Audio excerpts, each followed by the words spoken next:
Yes. Good afternoon, dear students, parents, and teachers that have joined this call. You are most welcome for this session. Thank you so much for joining. I'm going to ask Patricia to lead us in a word of prayer as we start with our session. Patricia, you are welcome. Let's humble ourselves and pray. Almighty God, we want to thank you for today and for the gift of life. We want to pray, O Lord, that you come and lead us through this session. And, O Lord, that you may come and take control of each and everything. And we want to pray that each and everyone who is going to speak to us, you may bless them. And you may also bless us for us to understand. In Jesus' mighty name I've prayed and believed. Amen. Amen. Thank you so much, Patricia. Dear students, in our session today, our main topic we are going to be looking at is going to be anxiety. I know starting this week, next week, many of us are going back to school. However, at times we have a lot of stress on our heads.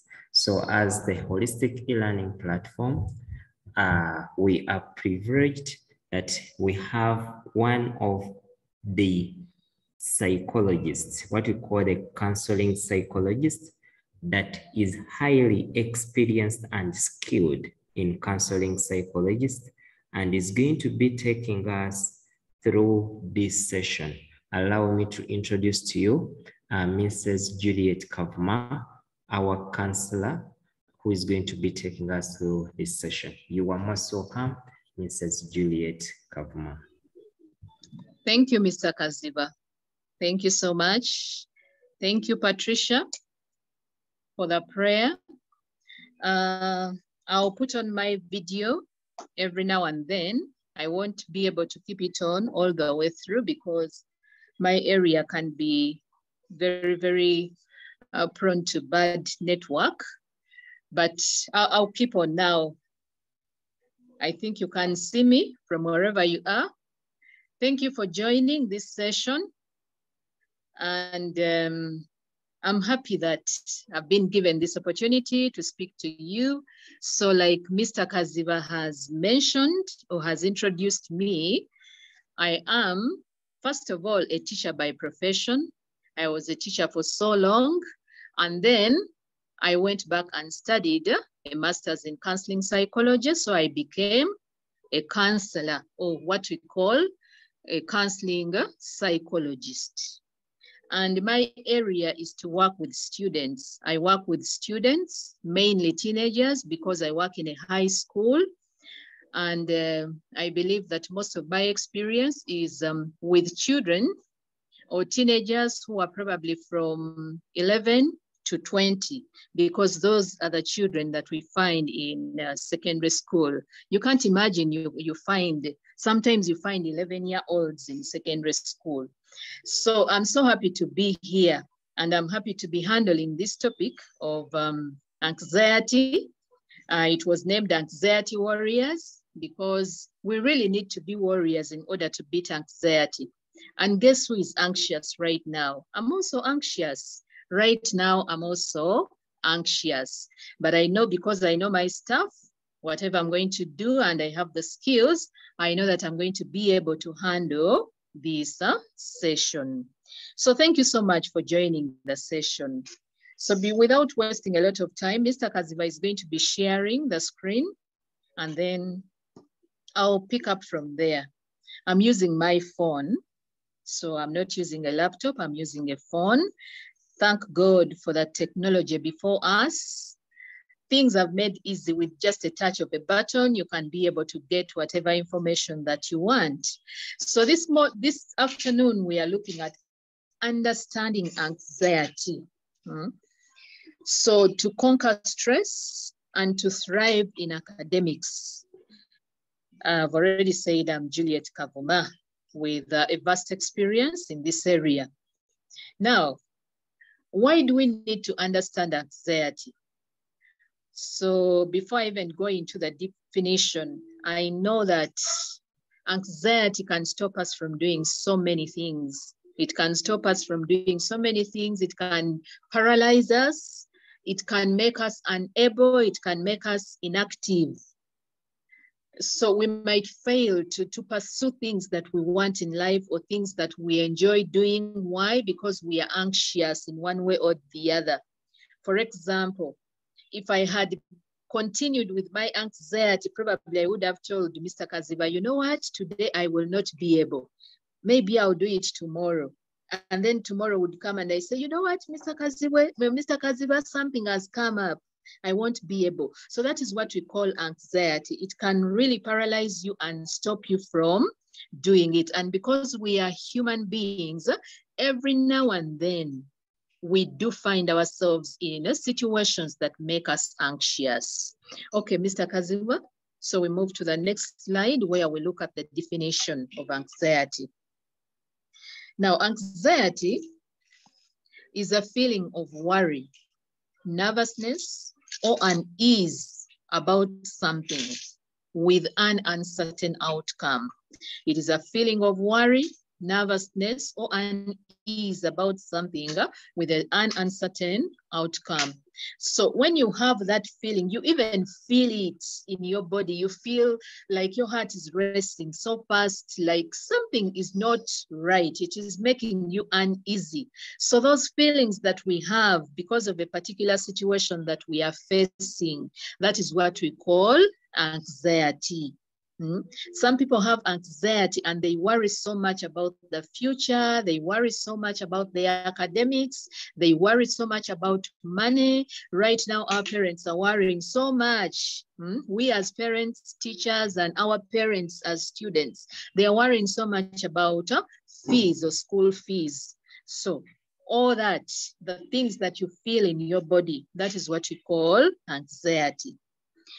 Now, anxiety, occasional anxiety is normal.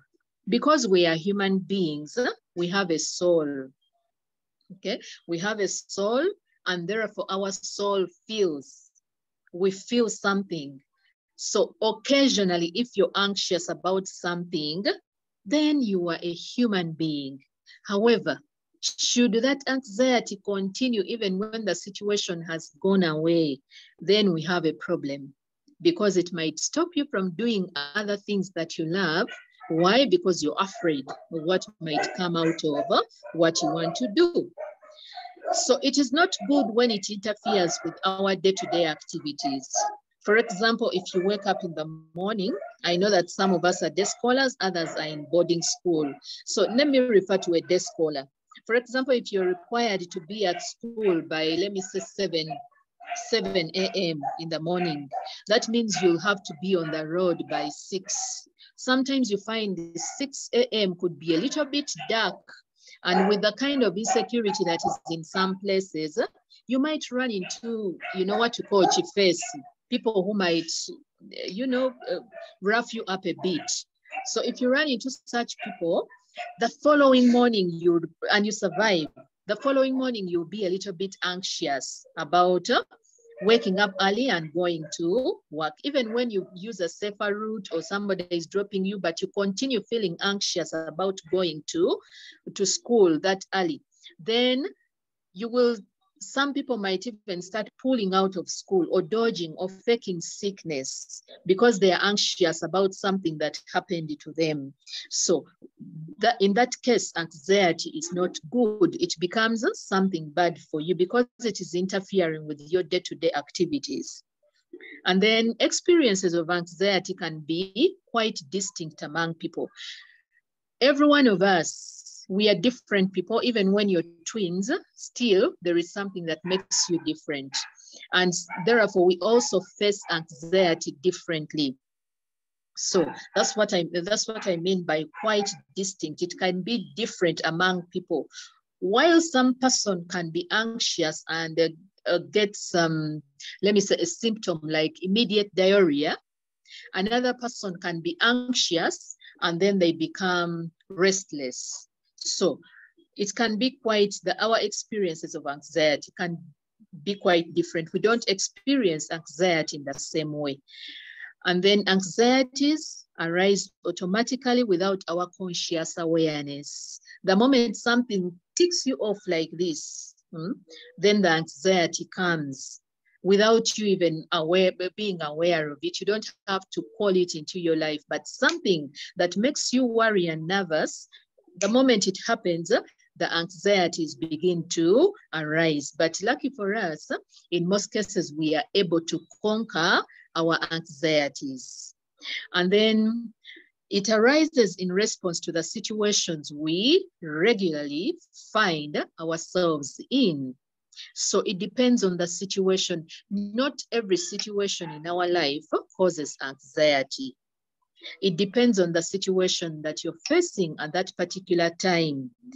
That is what would cause anxiety. For example, maybe you're a student, you want to stand for leadership, and then you've been called in front of the assembly. You have to talk about yourself, you have to speak. Then the moment they call out your name, or even before they call out your name, that situation alone can cause you to be anxious. So anxiety it can arise as a response to the situation that we find ourselves in. Okay, so that's our definition of anxiety. Now, you look at these two pictures. Look at those two people there. I'll pause a bit and ask, the question is right there before you. We have a gentleman there who seems to be a student. Given his, stature and look, he probably could be in university or maybe senior 6, but most probably university. And then we have a young lady there who might also be maybe university or maybe senior 4 or something of that sort. Look at their postures. There is nothing interesting or funny or a smile on their faces. Look at what is before them. They are looking at books. They have a lot to read. One of them even has a mug there. Probably it's full of coffee, because that's what we usually do when we are anxious. We run for coffee. We run for things that are full of caffeine in order to keep us awake. That's what we usually do. But as we shall discover later on, that might not be the best solution. So how often does this happen to you as a student where you are? And since we have teachers and parents online also, how often does this happen to you? The gentleman might be a worker. He might be not a student, or he's a parent, and maybe he's at his workplace. The young lady there could also be a person at her workplace. So because they are normal human beings, those pictures there depict people who are going through anxiety. So you will look at yourself at this moment. Take a minute, look at yourself and see, how often does this happen to me? Am I able to handle when it happens? Does it happen every day of my life? If it is happening every day of my life, then there is something that is not right. If it happens only in a season when probably I'm supposed to sit a test or an exam, maybe yes, that is okay, because during that time I'm supposed to read hard in order to pass. But if this is your life every day, then you are looking at things that might turn into diseases later, heart disease and other things, because you can't live like this every day of your life from January to January. You can't live like this. However, we shall look at things that we can do in order to help us. Next.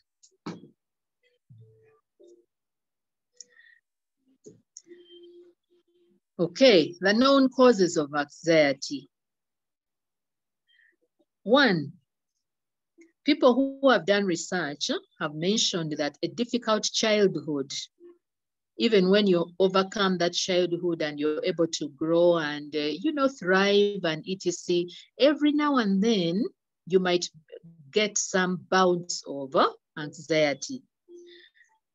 A childhood that had parental neglect, your parents were not there, they were not taking care of you, or you had a caretaker like a maid, the way we do these days, and the maid was not exactly, hands-on or taking care of you. You were neglected as a child. Or parental separation, In this case, parental separation, maybe the parents separated and you went with one, or they went away, or maybe you went to boarding school at maybe 3 years. Some people take nursery schools, your children to boarding school. So there is parental separation there.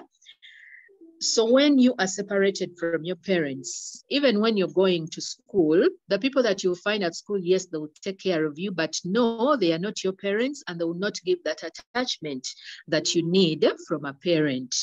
Okay, so later in life, bouts of anxiety might just happen to you, but it's not that it is a must that if you had a difficult childhood, it is probably, you know, pointing to anxiety later in life. It is not a must, but percentages show that most people who go through this definitely develop anxiety issues later. And then child abuse, exposure to gender-based violence, and then sexual violence. Okay, so we had during COVID, there were so many issues of sexual violence, so many issues of gender-based violence. Some people could have been okay before they went into that period of COVID of 2020, 2021.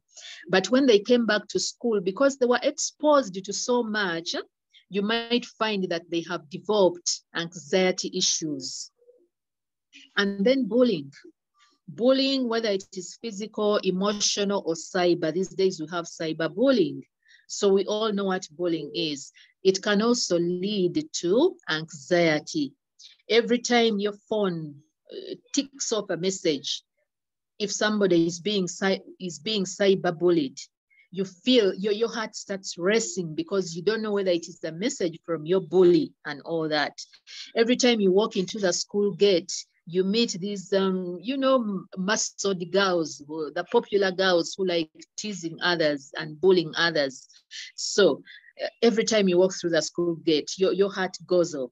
Some people get diarrhea. Some people get, you know, weak knees. So that can also cause anxiety. And then social anxiety about how one relates and is perceived by others. I think this is more into peer pressure and all that, or the pressure to fit in, because now you start thinking, how do people think about me? What do they say about me? Once you go into that and you're ever thinking about what people think about you, what they are saying about you, then you're bound to develop anxiety. You need to be your own person. If you feel there is a weakness somewhere, you can work at it. If you feel there is a strength somewhere, build on that strength in order to hide or to overcome your weaknesses. So, and then pressure to fit in. You find this group of, you know, students, and you feel, okay, I want to fit in. And then you have to work so hard in order to fit in. The peer pressure. It can also cause anxiety. Academic pressure, of course. We have to excel. Our parents are paying money, and therefore they want us to pass. We are also looking out for a brighter future. And we know that for us to get into better places, we probably have to perform very, very well. So the academic pressure to excel also can cause anxiety if you're unable to manage it. And then chronic medical conditions. By the way, these are just some. I've not looked at all. I've just picked out a few that relate to us and to us as students. And I've not picked everything actually, just a few things. Now, chronic medical conditions. Chronic medical conditions. Some people live with conditions where they have to take medication every day. They can be anxious about it. Some people don't want other people to know. They don't want people to know that they are taking medication. They are anxious about the side effects of that medication. So it is something that can lead to anxiety. Though some people have learned how to manage that anxiety, whereas others still struggle to overcome. Next. Okay, so let's look at the symptoms. Now, the symptoms of anxiety, they come in 4 different ways. They are categorized in 4 different ways. We have the physical symptoms, and these refer to how your body reacts to anxiety. You might start sweating the moment you face that situation where you're anxious. You might start sweating uncontrollably, even when it is not hot, even when it is very, very cold. You feel that the sweat is running down your head, from your head through your hair to the neck, etc. Some people go into a tremble. They start trembling. I've seen some people pass out even. Trembling, feeling weak or tired, having trouble sleeping. And we all know that if you're not sleeping well, the following day will not be as good as it should be. If you spent the entire night on your phone, or you just test yourself. If you spend an entire night on your phone, the following day, now that you are in holidays, you'll find that your head is heavy, your thinking is foggy, you probably have a little bit of headache here and there. Things are not moving the way they normally do. Now, if you're anxious, some of the anxiety symptoms could be having trouble sleeping. Sleep is the sweetest thing. If you've heard that poem, there is that poem, The Sweetest Thing, which talks about sleep. Our bodies are made to repair during sleep. So if you're not having enough sleep, if you're having trouble sleeping, you sleep 1 hour and you're not used to that, you lay in your bed and you keep on turning, and before you know it, it is already 5 a.m. You're supposed to get up. Then your body is not repairing, and therefore you'll have trouble. So that is also a symptom of anxiety. And then experiencing gastrointestinal problems. Now, these are issues to do with your digestive system, diarrhea. Some people get constipation, you know, the heartburn and all that. Now, take note that not every time that you get a heartburn, every time that you get diarrhea or constipation that you're anxious, no. But these things happen after you have experienced, or when you are experiencing that situation that is causing you worry. And then pins and needles. I don't know if you've ever felt those pins and needles. You feel like something is tickling your skin, they're tickling your muscles and your body. You're feeling restless and you're unable to sit still. Some people cannot sit still when they are anxious. They, you know, you see them maybe scratching themselves, maybe turning their fingers, or, you know, doing as if they are washing their hands. The hands are shaking. They are very uncomfortable. They are standing up, walking this way, walking the corridor, walking up and down, going up the stairs and coming down the stairs without a particular reason. It's because sometimes they are facing an anxious situation. I would give this example in relation to somebody who is in an hospital, and you're waiting for a patient to be worked on. So when the patient enters the theater, most people don't sit still. They keep on moving up and down, even when the operation is going to take a few more hours. They are unable to settle because they are anxious. And then headaches or backache or any other aches and pains. You're not sick, you have not broken your back, you did not sit badly, but then all of a sudden you have a headache, you have a backache, you have pains all over your body, and then a dry mouth. The mouth is supposed to be wet because the saliva is always there, but then you face that situation and then you find your mouth is very, very dry. So anxiety, that is a symptom, a physical symptom of anxiety. And then faster breathing and heartbeat. If you have been in a situation where you're anxious, you have experienced, this is the most common, faster breathing and heartbeat. It is the most common when you're anxious. Your heart starts beating so fast, and then, you know, your breathing is also very, very fast. So we have been in such a situation. So maybe I'll pause a bit, Mr. Kaziba, and see if there are any questions or any observations before I continue to the next symptoms. Okay, thank you so much, Teacher Juliet. In case you have any questions so far on what she has talked about, kindly raise up your hand and then ask. In case you have any concern, there is something you want to clarify on, have your hand raised and then ask.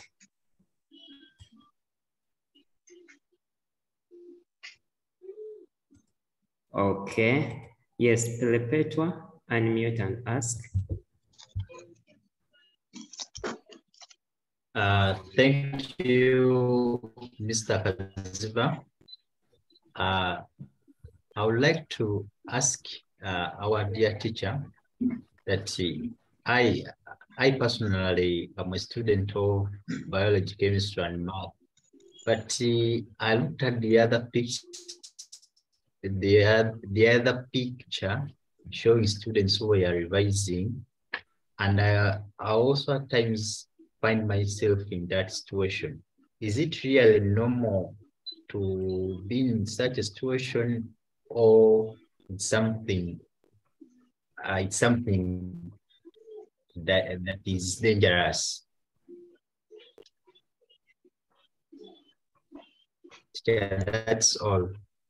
Okay, thank you, Okay. Pelepetwa. Pelepetwa, I've got the question. Maybe I listen to probably 2 or 3 more questions and then I continue.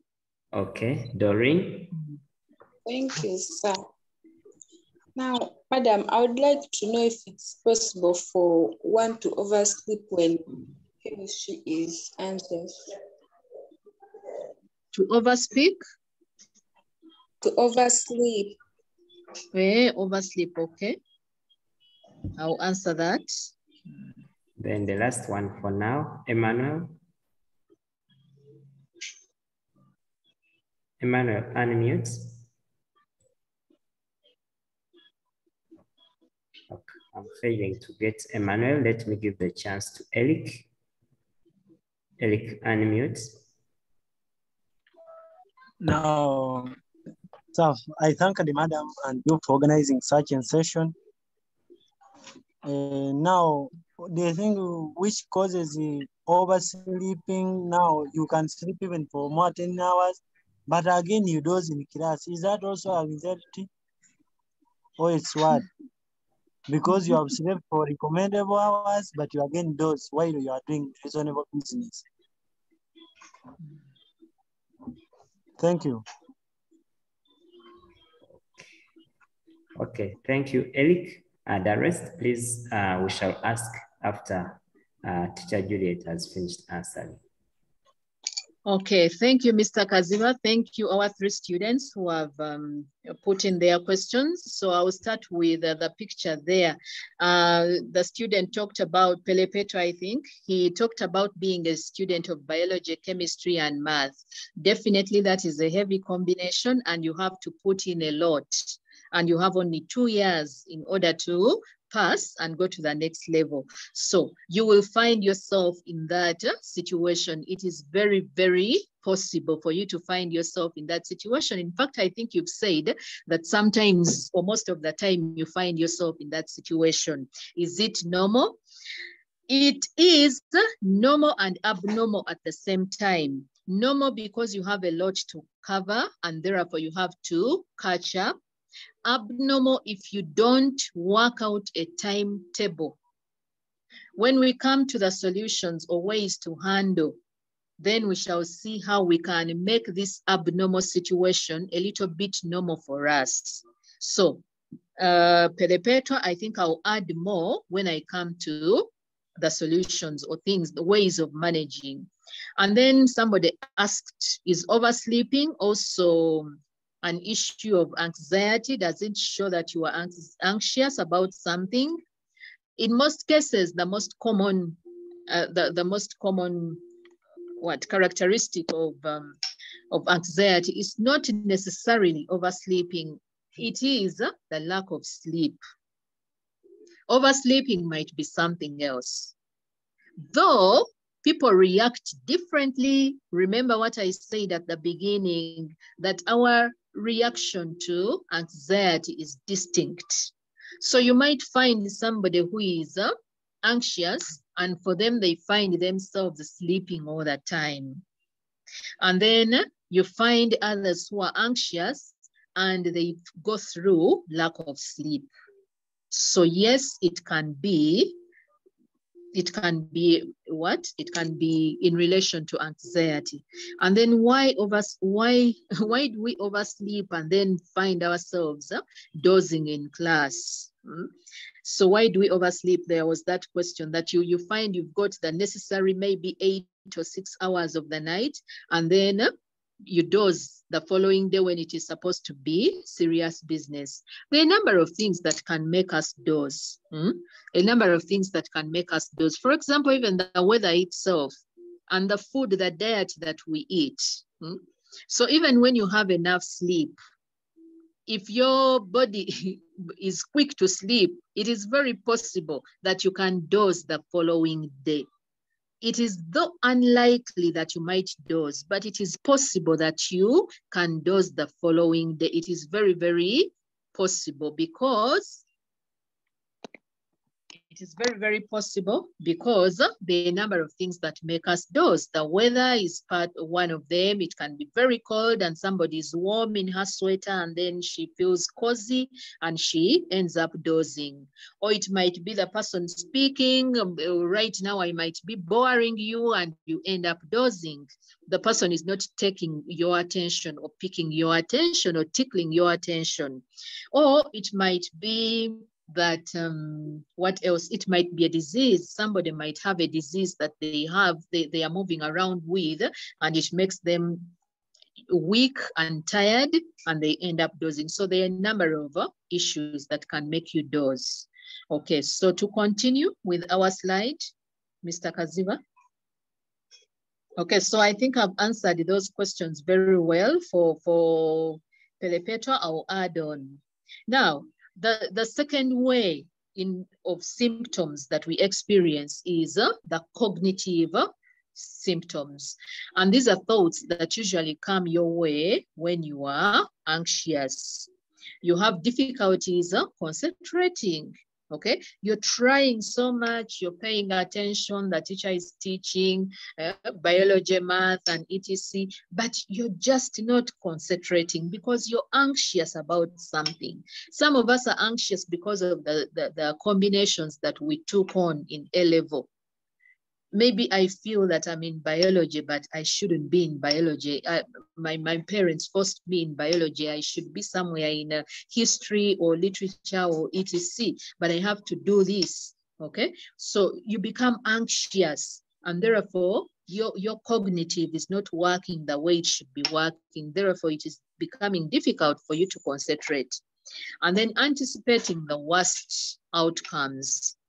The worst outcomes. You're thinking about other things and you're always thinking about doom. You're thinking about negativity. You're thinking about doom. Something bad might happen. There are some people who take taxis and they always feel this taxi might knock, something might happen. But it doesn't necessarily mean that, yes, it might happen, but not every time you get into a taxi does it mean that it will get an accident. So anticipating the worst outcomes. And then mind often going blank. Oh, my eyes are deceiving me here. Okay, your mind often going blank, where your mind is blank, you can't think. Maybe you're what do we call it, daydreaming, and then all of a sudden your teacher says, okay, Juliet, the answer to this, because now you've not been paying attention, your anxiety kicks in immediately and your mind goes blank. Sometimes you might even know what the answer to that question is, but because you've not been paying attention and all of a sudden you hear your name, your mind goes blank. So that is a cognitive symptom of anxiety. And then irrational fears and dread. I think this relates a bit to anticipating the worst outcomes. Being irrational about certain things, always thinking the worst. I know that we live in a very difficult world, but there is also a lot of good around us. But when you always think of, I'm taking this taxi, it's going to knock. I'm going to cross this road, but they are going to, I'm going to be crushed in the middle of the road. Or I'm going to do biology, or chemistry, but I'm not so sure I'll get even 50%.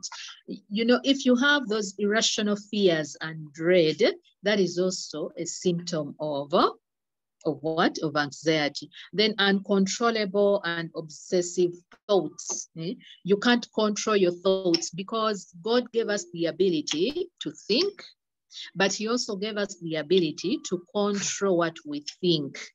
But if you're always obsessed in your thoughts, you're thinking about this all the time, you can't control, you can't keep it at the back of your mind. Therefore, that is also another symptom of anxiety. And then feeling as though one is going crazy. Now, these are the extreme, symptoms of anxiety, because it usually starts small. And if you're unable to control it, then you go into the extremities. The extremities of always thinking, I'm going crazy, you're not thinking right. Your brain is telling you something different. Even when you are in the middle of a lesson, your brain is saying something else to you. So, and you feel like you're going crazy. So that is another symptom. Next, please.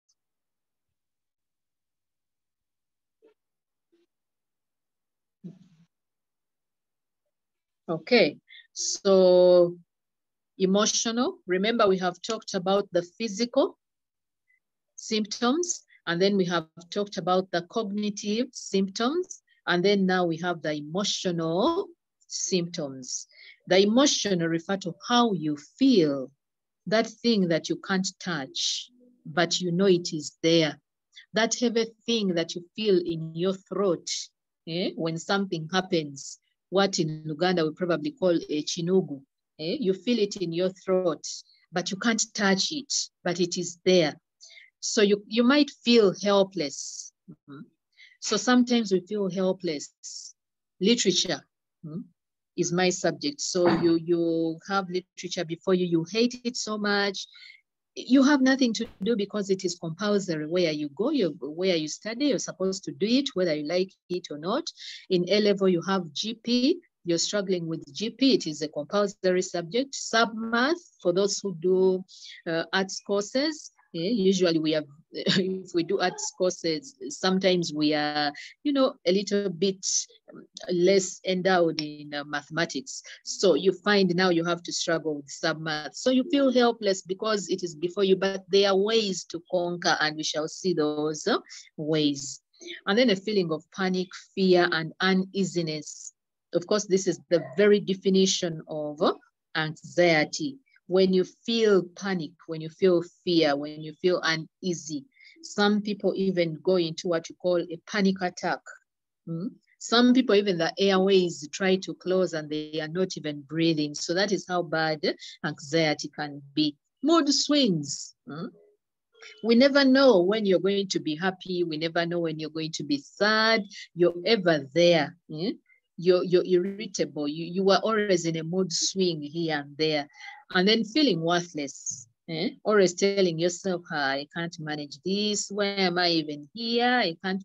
I can't finish this and all that.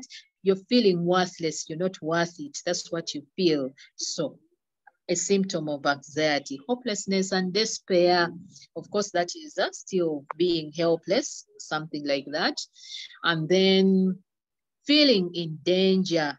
Remember one of the symptoms I mentioned earlier, that you're always thinking, I'm in this taxi, but it is going to crash. Every morning you're going to school, maybe you take a taxi or you take a border, but before you sit on it, you're always thinking it's going to crash, it's going to crash. You can't live your life like that. You can't live your life like that. So you're feeling in danger all the time. You'll be anxious. Flashbacks. Some people go to an extent of getting flashbacks. Remember, I said that we react differently because we are different people. Some people go into anxiety and for them, they get flashbacks. Things that happened to them earlier in the day, it just flashes before your eyes. And then others, feelings of dissociation.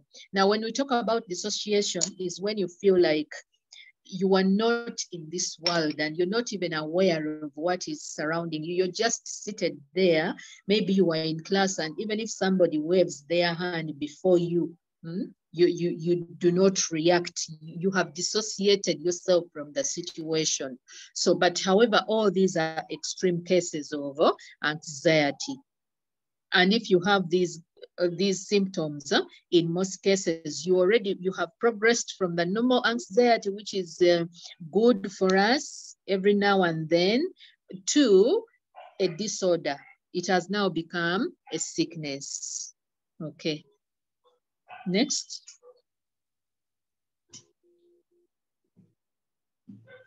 Okay, then 4, remember we said 4 ways. We had the physical, the cognitive, the emotional, and now we have the behavioral, okay?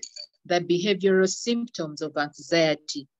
And behavior symptoms refer to anxiety, the way you behave, the things. Anxiety can make you do things or not do some things.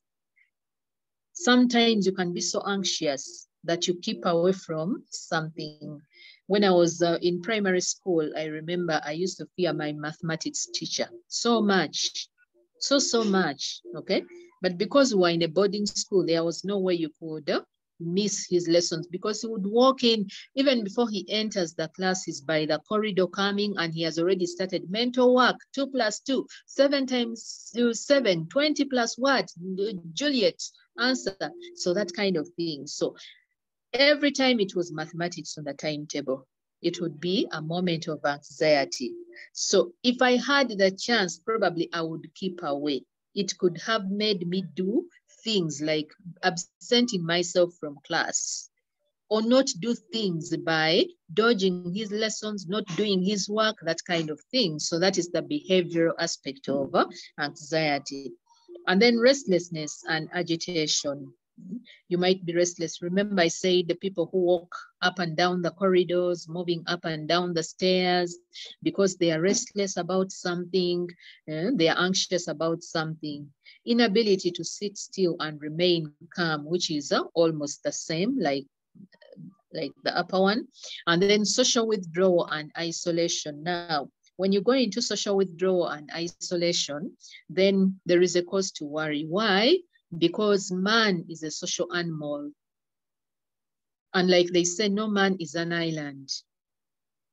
We all need other men. We all need other students. We all need other people. We all need our teachers in order to survive in the environment where we are. If I'm in school, I need my teacher, I need my matron, I need my head teacher, because I need my class monitress. I need my class monitor, because they have a role to play in my life. Now, if you withdraw and you sit back, or each time you keep away from social events in school, you're ever in a corner seated, you wear hoodies and you cover your head there, and you sit in a corner and you cover your head, they can't even tell who is seated there. Social withdrawal and isolation, then we have a problem. Anxiety can lead us to that. Then agoraphobia. Agoraphobia is, we said agoraphobia is the fear of certain places because of the issues that might happen to you. And then inability, agoraphobia, you fear certain places. For example, let me say the staff room. This is where your teachers sit. If you need extra attention or you need extra help, you might have to find your teacher in the staff room. But because you are so anxious, you fear going to the staff room. Each time they talk about staff room, go and pick your books from the staff room, or come and see so-and-so in the staff room, so-and-so is needed in the head teacher's office. Your heart races so fast, even when you know you haven't done anything. So extreme anxiety can lead us to issues of agoraphobia. And then some people pronounce it as agoraphobia, or something of that sort. Okay, and then inability to properly meet responsibilities at home, at work, or at school. You are unable to meet your responsibilities. Parents and teachers who are here, we have responsibilities at our workplaces, at our homes. So when anxiety takes hold of you and you have not worked at it to get rid of it, then you find that you can't even walk into your home because you're scared of something that you cannot fulfill at your home. Or parents, you have a lot of work, okay? Sometimes you have not finished that work, you're scared of your boss is going to ask this work, you have that to do, etc. And each morning the clock ticks off at 6 a.m., you're supposed to get up, your heart starts racing. That can also happen to us. Irritability, you're ever angry. Something small like this, even if a friend accidentally, ticks you off, you go off like a missile, okay? So that is a characteristic, a symptom of anxiety. And then exaggerated startle reflex. Now, a startle reflex is when you hear, let me say startle reflexes are supposed to be felt by babies in most cases. However, even older people who have anxiety or anxiety issues or who are anxious can have startle reflexes. Now, a startle reflex is usually kicked off by a loud noise. So you hear a noise, choo, and then all of a sudden your body goes, yeah.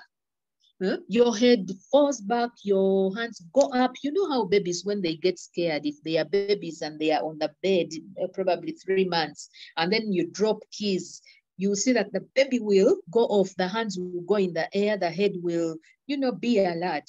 So as a grown-up, you can also go through that if your anxiety is way up there. And then decrease the ability to perform normal activities of daily life. So I've mentioned this a number of times. So you fail to go to school because you're scared of your math teacher, you dodge. You're scared of your literature teacher, you dodge. And that's when teachers, this is where you come in. You need to, to ease down a bit on these students. Parents, we also need to ease down a bit. You shouldn't be that parent who, the moment the beep beep goes off at the gate, everyone runs to hide. You shouldn't be that teacher. The moment they hear your shoe knocking by the veranda, or they read on the timetable and it is English language coming in, that people start looking for, for ways to keep themselves busy and their hearts are racing. You shouldn't be that kind of person. And then, of course, we need to be tough, but, let us check ourselves. We might be causing anxiety to other people around us. And then usage of drugs or alcohol to self-medicate. So you find that you pick a Panadol because now you have pains, unexplained pains, you start taking Panadol. Everything, however good it is, taken in excess can be dangerous. Too much of anything is always bad. And then you take alcohol in order to help you forget your issues.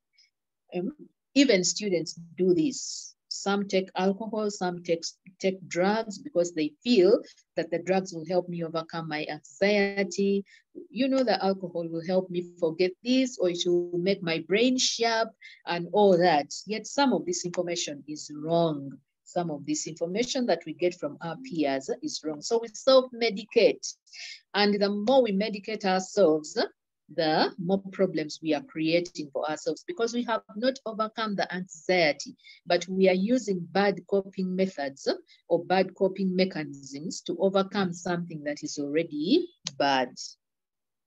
Okay, thank you, Mr. Kazuha. Next. Okay. Complications. I'll look at complications and then pause a bit. Now, this is chronic anxiety. Nobody is born anxious. No. Anxiety develops later in life because of the environment we live in, the situations that we face.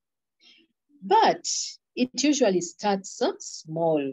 It can't start full blast, that all of a sudden you tremble, all of a sudden you can't think. the way you should think. All of a sudden, different things that you're experiencing, a dry mouth and etc. Like I said, the most common symptom of anxiety is the heartbeat and the racing heartbeat and the faster breathing. That is the most common. So if that is what you face every time you're anxious, and then you don't learn how to control the racing heartbeat, and you don't learn how to control the fast breathing, then with time, each time you're anxious, it will continue growing.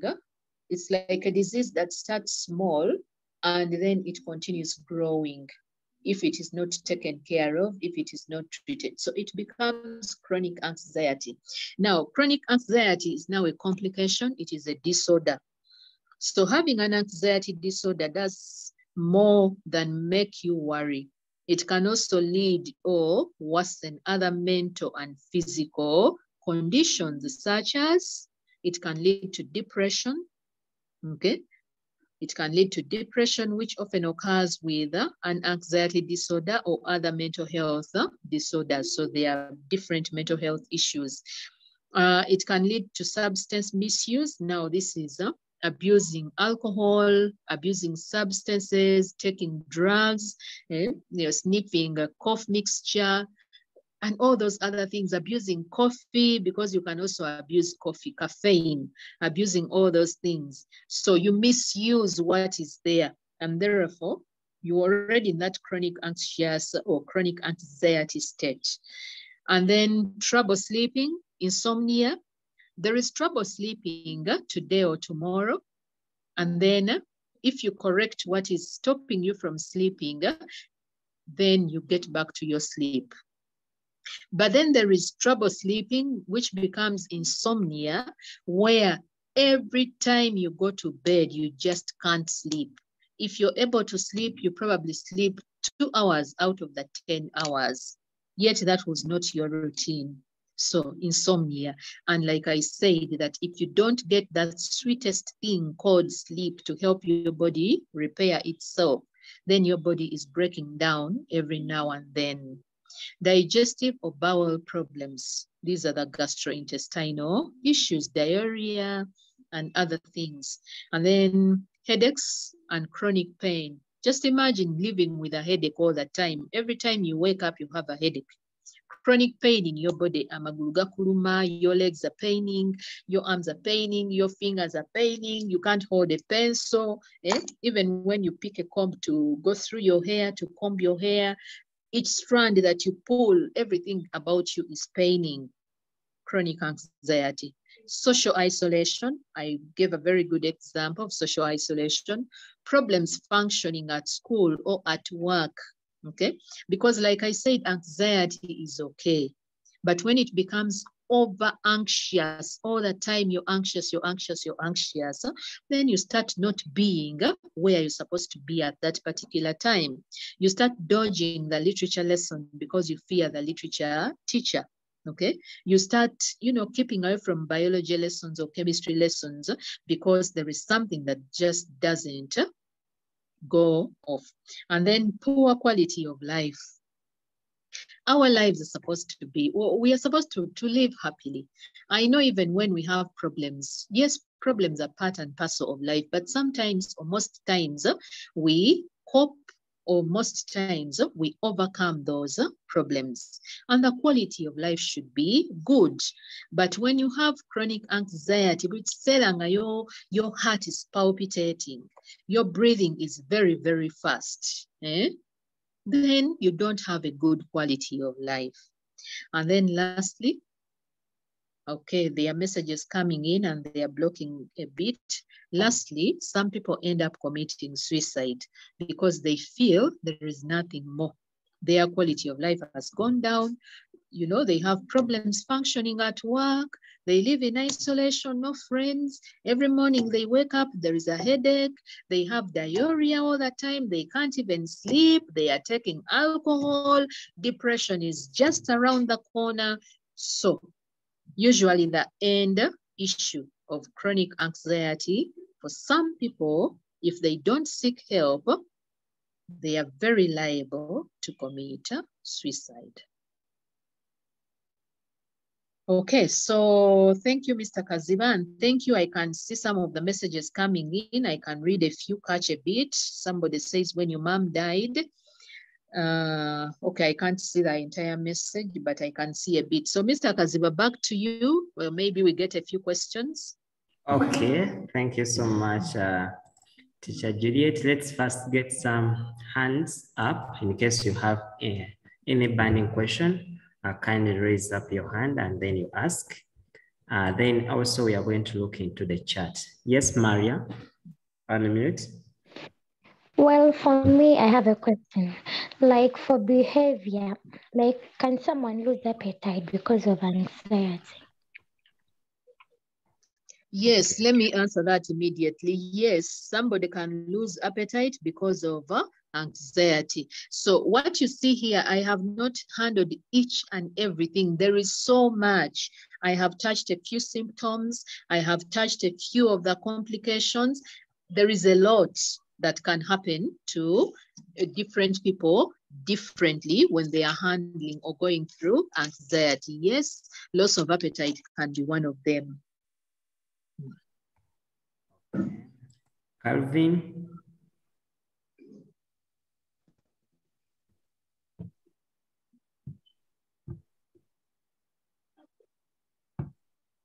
Oh, Calvin. Sir, like, Adam, like, if you have danger for, like, you can say. Calvin, I cannot hear Calvin. And the same, and every, like, danger.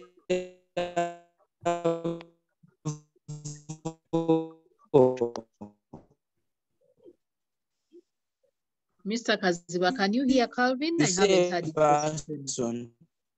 On the same day, and yet it has been. Calvin, I beg you repeat your question. Repeat the question, Calvin. Or you type it in the chat. I mean, danger for. Oh, Calvin, kindly type your question in the chat. Tabitha? My question is about depression. I'd like to have more clarity on what depression is. That's it. Okay, Tabitha. Lastly, James. Madam, when I go back to the definition of anxiety, you say that it's a feeling of worry and nervousness. But then you mentioned that occasional anxiety is normal. So how can being nervous and worried, like you are practicing social isolation and everything, like you are feeling tired, how can it be normal as it was stated? Okay. Okay, let me answer that first. The one, Tabitha, you asked about depression. Now, depression is a different topic altogether, a very rich topic altogether. I cannot handle it here right now because I'll be getting into something else. However, we shall set some time and do something on depression, maybe next holiday or something of that sort. But for the moment, I cannot go into depression. But maybe just a meaning or the layman's understanding of depression is when you lose total interest in things that you used to enjoy. Maybe you and so many other symptoms happen because of depression. Maybe you were a footballer and then something happens. You lived for football. Then all of a sudden something happens and then you just can't get out of bed to go and play football. Even when somebody mentions football, you don't want to hear it. And other things in addition, loss of appetite, oversleeping, loss of interest in people, social isolation, many things. So I can't go into depression, but briefly, that's what I can say about depression. Okay, so someone asked that I said that anxiety is a constant worry and nervousness. Then how can occasional nervousness or occasional worry be good for us? That's why I use the word occasional. if it happens every now and then, but not every time, not every day, not all the time, it is good for us. How?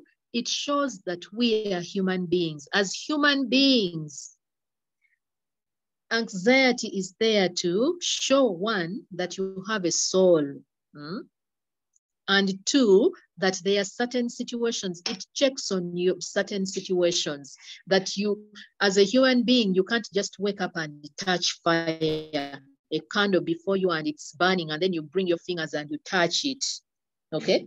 So because there is anxiety that tips in that I might be burnt, you become nervous about walking on glasses. There are these motivational speakers who have one of their tools as breaking glass, and then people walk on glass in order to conquer their fear.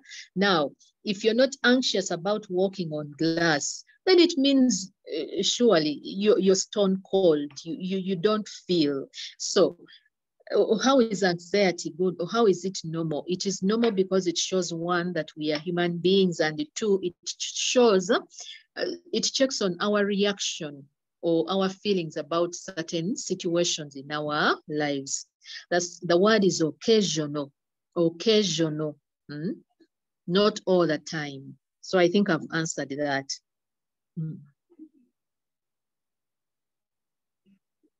Okay, so Mr. Kaziba, any other question, or we go ahead? Yes, I see two hands. we have James, Tumukonde James.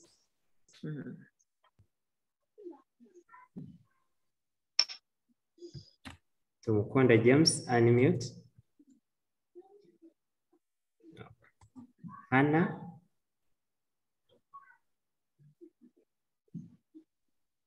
Teacher, I'm inquiring if an anxiety, you say that if an anxiety lead to somebody feeling like, okay, cause self-hatred,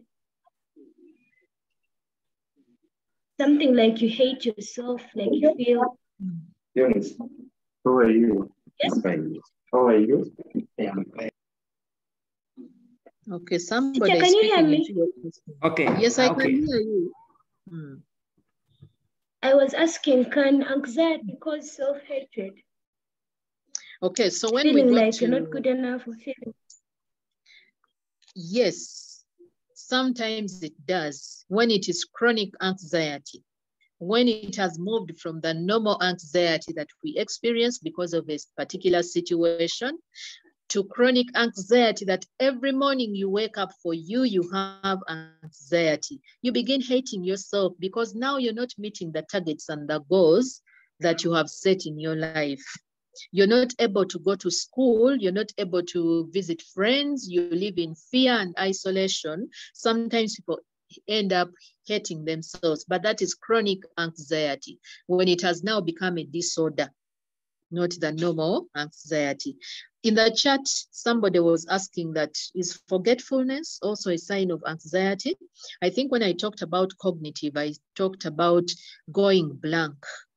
When you go blank, even when you know, sometimes you know the question, but because you've not been paying attention, when the teacher mentions your name, your mind comes back to class, but then you go blank completely. You forget everything that you know. So sometimes you can even be seated in a paper, you have read, you're ready to answer the questions, but you sit and then things just don't come. So not because you're sick, but because, you know, your heart at that time is beating so fast, you're forgetting, you have forgotten. But when you learn the techniques of relaxing, you are able to conquer anxiety. Okay, so Mr. Kaziba, I think we continue with the slides. Okay, this last one, James. Yes, sir. Ask. Mine is just like I had somebody, actually it's our relative, but he's ever isolating himself from the community. And even when he feels like he should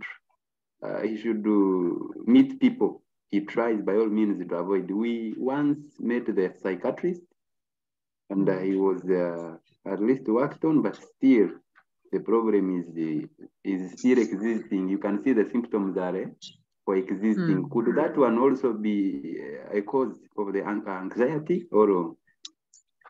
Okay, now there are different types of anxiety. I have not mentioned the different types. I didn't go into that. I wanted to handle the general anxiety, but there are different other types of anxiety.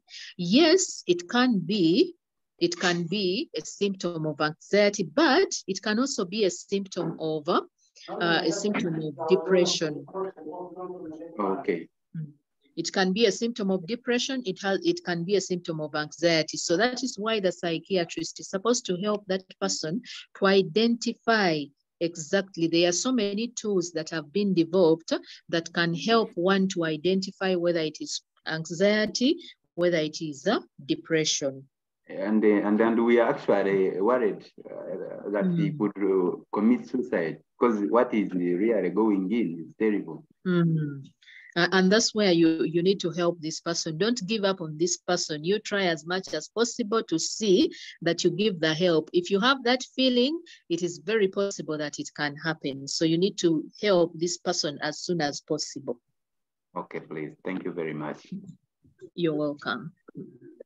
Okay. I think Mrs. Juliet will first continue.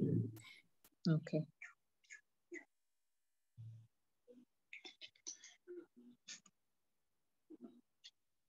Okay, so how to manage?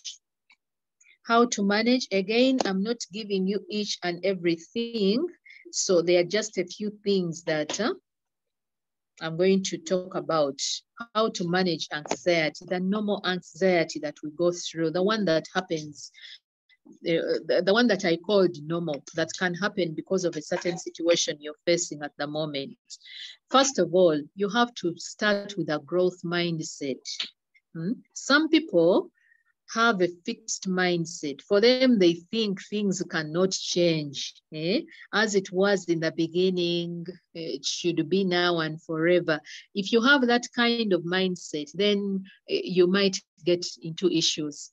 Things are changing all over us. Before, for example, when I was at university, early 2000, there were no mobile phones, but now mobile phones are everywhere. You couldn't even, you had to go to a studio to take a picture, but now photographs can be taken anywhere you want, okay? And you can even develop it. I've had people passing by saying, you bring your national ID, I can run it immediately, make you a copy, seal it immediately. In 5 minutes, everything is done. So people who still think this is how I am too anxious to speak in class, therefore I don't have to raise my hand. You know, if you are in that kind of fixed mindset, then you will stay there.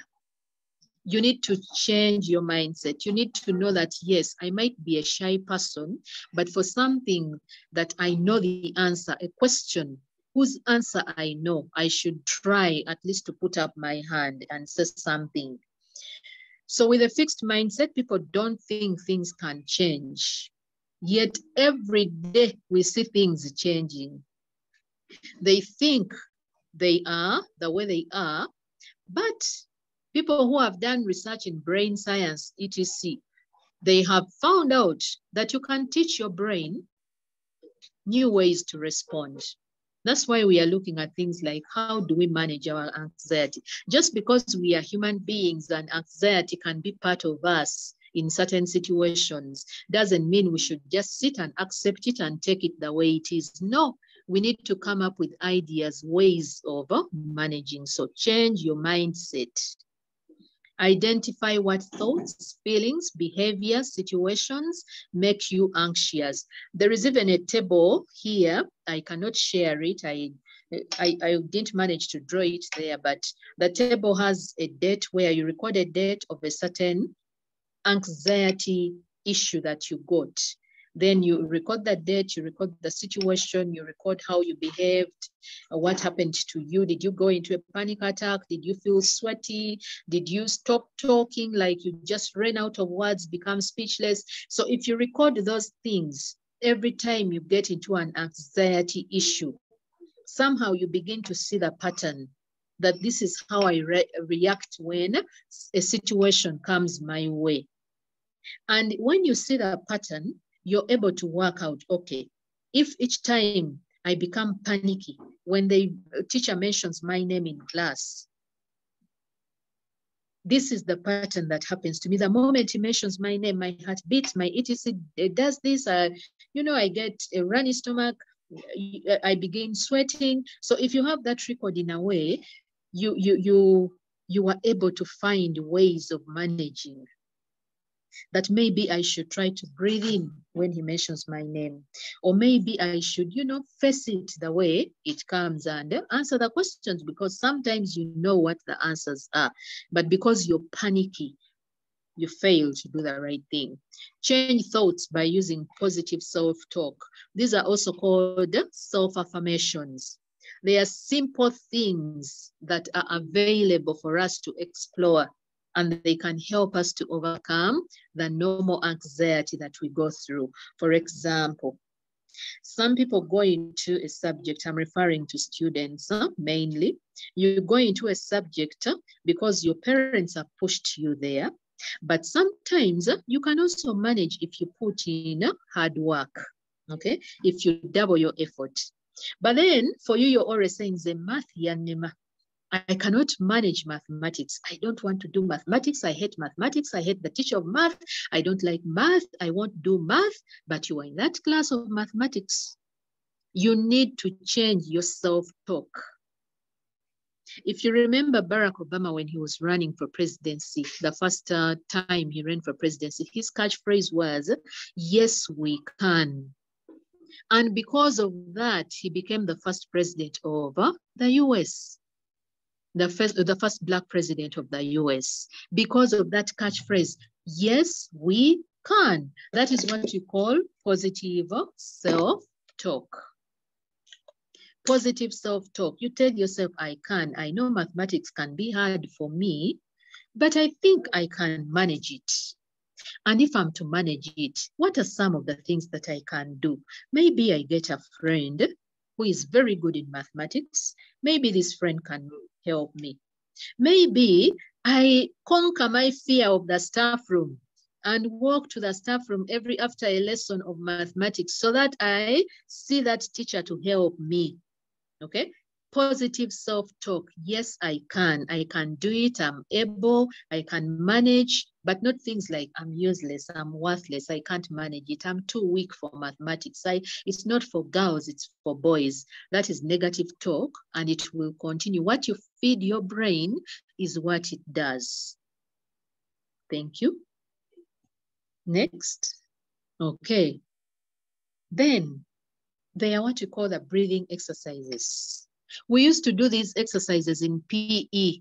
In my primary school, we used to do PE, I think, almost every day. There was that lesson for PE every day before break, 30 minutes of, and they would teach us breathing exercises. But later in life, when I went through this course, I realized that actually what they were teaching us was to help us manage anxiety. Now you take a deep breath, pulling the air all through from the diaphragm, and then you let it out slowly. If you do that like 3 times, you will feel that your heartbeat is coming down a bit.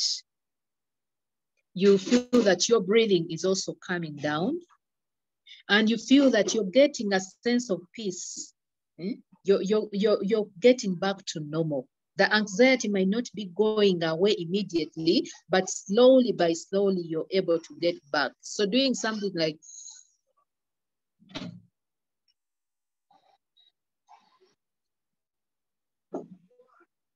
you breathe in deeply, you fill your lungs, and then you let out the air slowly. So that is just for normal anxiety.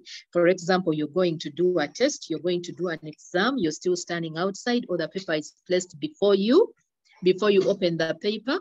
When you feel that anxiety coming, you breathe in, breathe out slowly, breathe in, breathe out slowly, breathe in, breathe out slowly.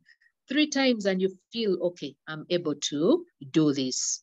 And then you relax. Face the situation and deal with it. Don't run away from it. If I had run away from my primary school mathematics teacher, The young mind that I had then, because that was P5, P6, P7, if I had run away, probably, I don't know, I could have stopped there, or I would have been punished all the time. But because my young mind knew that there was nothing to do, I had to face the situation, me and many others. It wasn't only me. So somehow we managed to face the situation and we dealt with it. If you decide to run away from that situation, let me give you an example. You are a student and you want to stand for leadership, but then you know that you will have open campaigns. You have to stand in front of the, the teachers maybe to vet you, or you stand in front of the assembly to speak about yourself. And that is your anxious moment that you have. It makes your heart run fast. It makes your breathing be very, very fast. If you decide to run away and say, I can't do this, you will not be able to go through your leadership goal. You want to become a leader, but now you're going to kill it at infancy.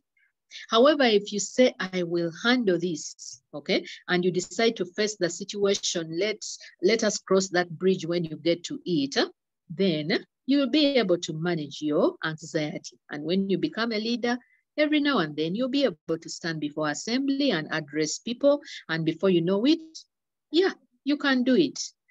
Avoid procrastination. Procrastination, like they say, is a thief of time. Each time we push today's work to tomorrow, we can never get there. We shall become more and more anxious. Do whatever you're supposed to do, your classwork, your homework, your dorm work, your whatever work that you're supposed to do, your school work, do it at that particular time when you're supposed to do it. When you continue procrastinating all the time, pushing it to tomorrow, to the evening, to prep time, to lunchtime, you will never be able to do it, and it will increase your anxiety. Make a timetable and manage your time profitably. Make a timetable. When you draw a timetable as a student and you know that this is what I do in the morning, in my free time, prep time, I read biology. On Monday, on Tuesday, I read chemistry. On Wednesday, I read this. But because I have, homework from chemistry, let me do it today so that I don't push it to another day. So you're beating procrastination, and you're also following your timetable. So if your time is timetabled, you're able to handle. Even as parents and as teachers, timetables work for us also. For example, in housework at home, as a mother, when you're supposed to do your housework or to, so you also know that every Saturday morning, Monday to Friday, I work. I don't have time to clean my house. Every Saturday morning, the first thing I do is to clean my house. So if you don't do it this Saturday, maybe you find some other time to do it, or you push it to the following Saturday. But if you don't follow that timetable, you'll find that you're anxious. Visitors are coming around. Last Saturday, we were unable to, clean your home and all that. So manage your time profitably. And then set attainable goals. All of us should learn how to set goals that we can attain. You know yourself, you know what limits you can go. Even if positive self-talk works for us, I'm going to be quite open. My area was literature and English when I was still teaching. And I knew that sciences were not for me. So I did literature and English. So if I had set a goal and said, whether I like it or not, my dear, I'm going to do biology, chemistry, I know I wouldn't have managed. But because I knew it was literature for me, I set my goal and knew, okay, when I get into literature, I'm going to read all these books, all these novels, etc. I remember at university, there was a course when we were supposed to read 60 novels in a semester. So you set goals that you can attain. You can't just wake up and say, today I have to get an A in math, when you know that math is your weakness. But you can attain that goal with tripling your hard work. And then at home, Because now if you set a goal that you cannot achieve, it will add to your anxiety. So set goals that you can achieve. Then at home, the use of social media should be with caution. Be cautious about how you use social media. Some of us stay on social media till morning. If you are at home now, I know that when you go to school, most schools do not allow phones, but because of the new curriculum, some schools allow the phones. But are you going to be on your phone? Are you going to be on social media, or are you going to do academic work with your phone? So use your phone or social media with caution. Social media is very attractive, very interesting. You know, it has made the world a global village. However, caution is key. And then take a break. Get outside, enjoy nature. Now, if you are in class and all of a sudden you feel anxious about something, if you can still get up and ask for permission to go out, that would be good for you, instead of breaking down in class and you're not paying attention, you're not listening, your mind has gone blank. If you can get out and you maybe walk around or look around if you have any green, because research has showed that the environment, a green environment that is full of natural trees and natural things, in other countries, they've even made plastic green for you to enjoy, okay? So all those things, they are there and they are very good for our mental health. They can help us alleviate anxiety. So enjoy the greenery of your environment. And then lastly, keep a gratitude journal. Now, a journal is what we call a diary. Some people can keep a diary and they write things about themselves, the things about what has happened, how the day has gone and all that. So this time, keep a gratitude journal, as in be grateful for one, being alive, for two, for the good things that might be there in your life.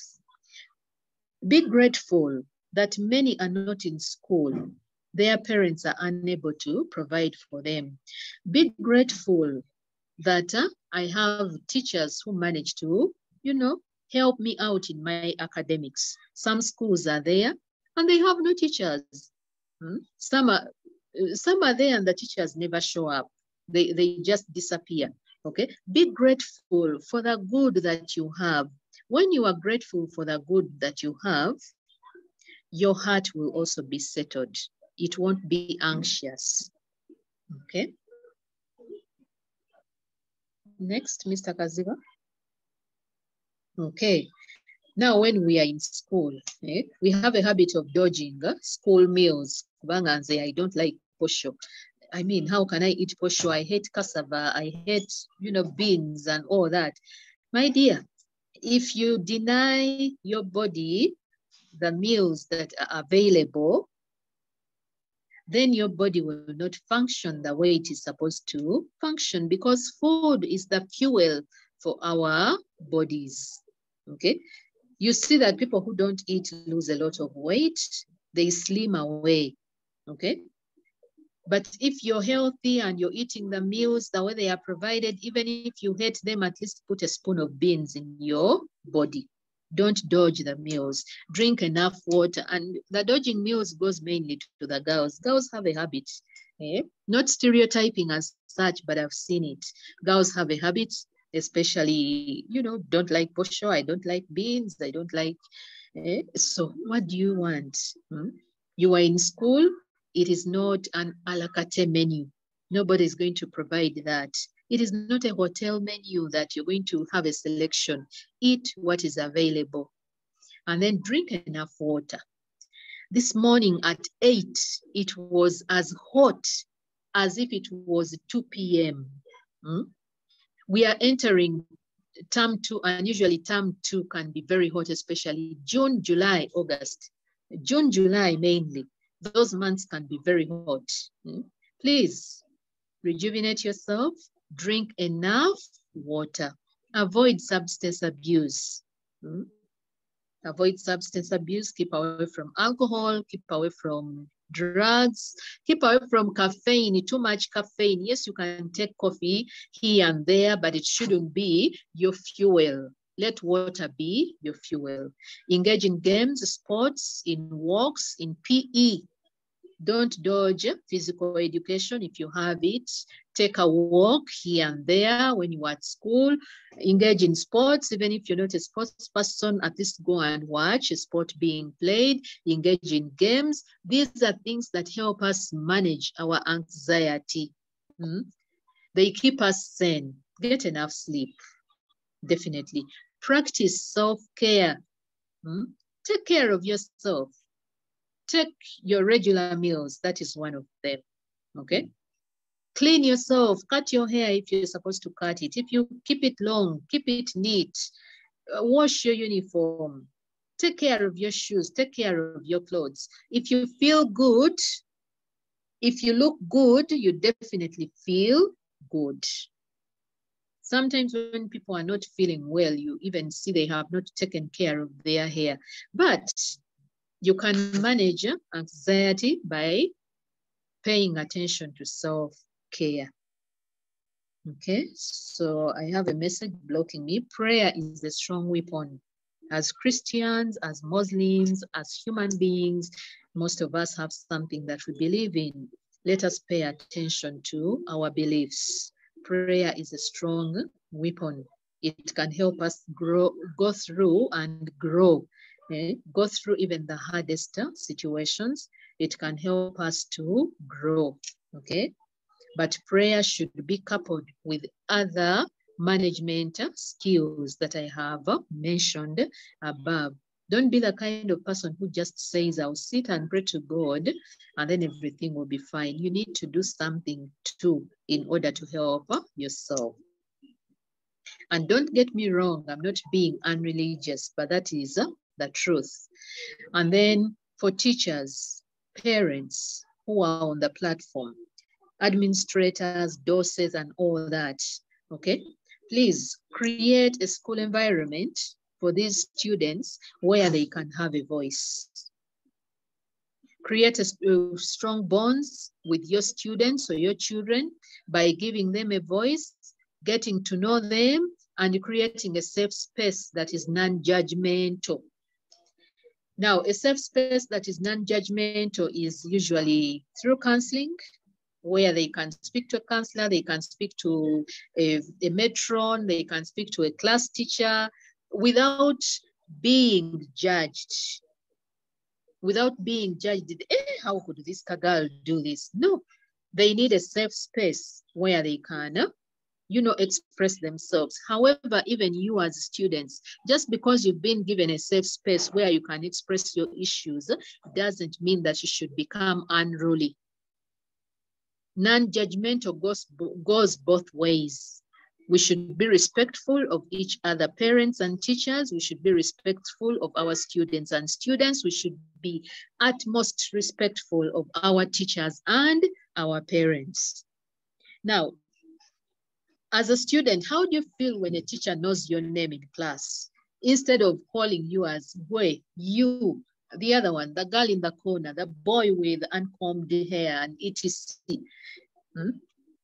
It is very demoralizing. You've been with this teacher for 4 years and she can't tell who you are. But if a teacher knows your name, that strong bond has been created, and therefore it makes you, be like part of that family, be part of that class, be part of that, that class, that stream, etc. Okay, next, please.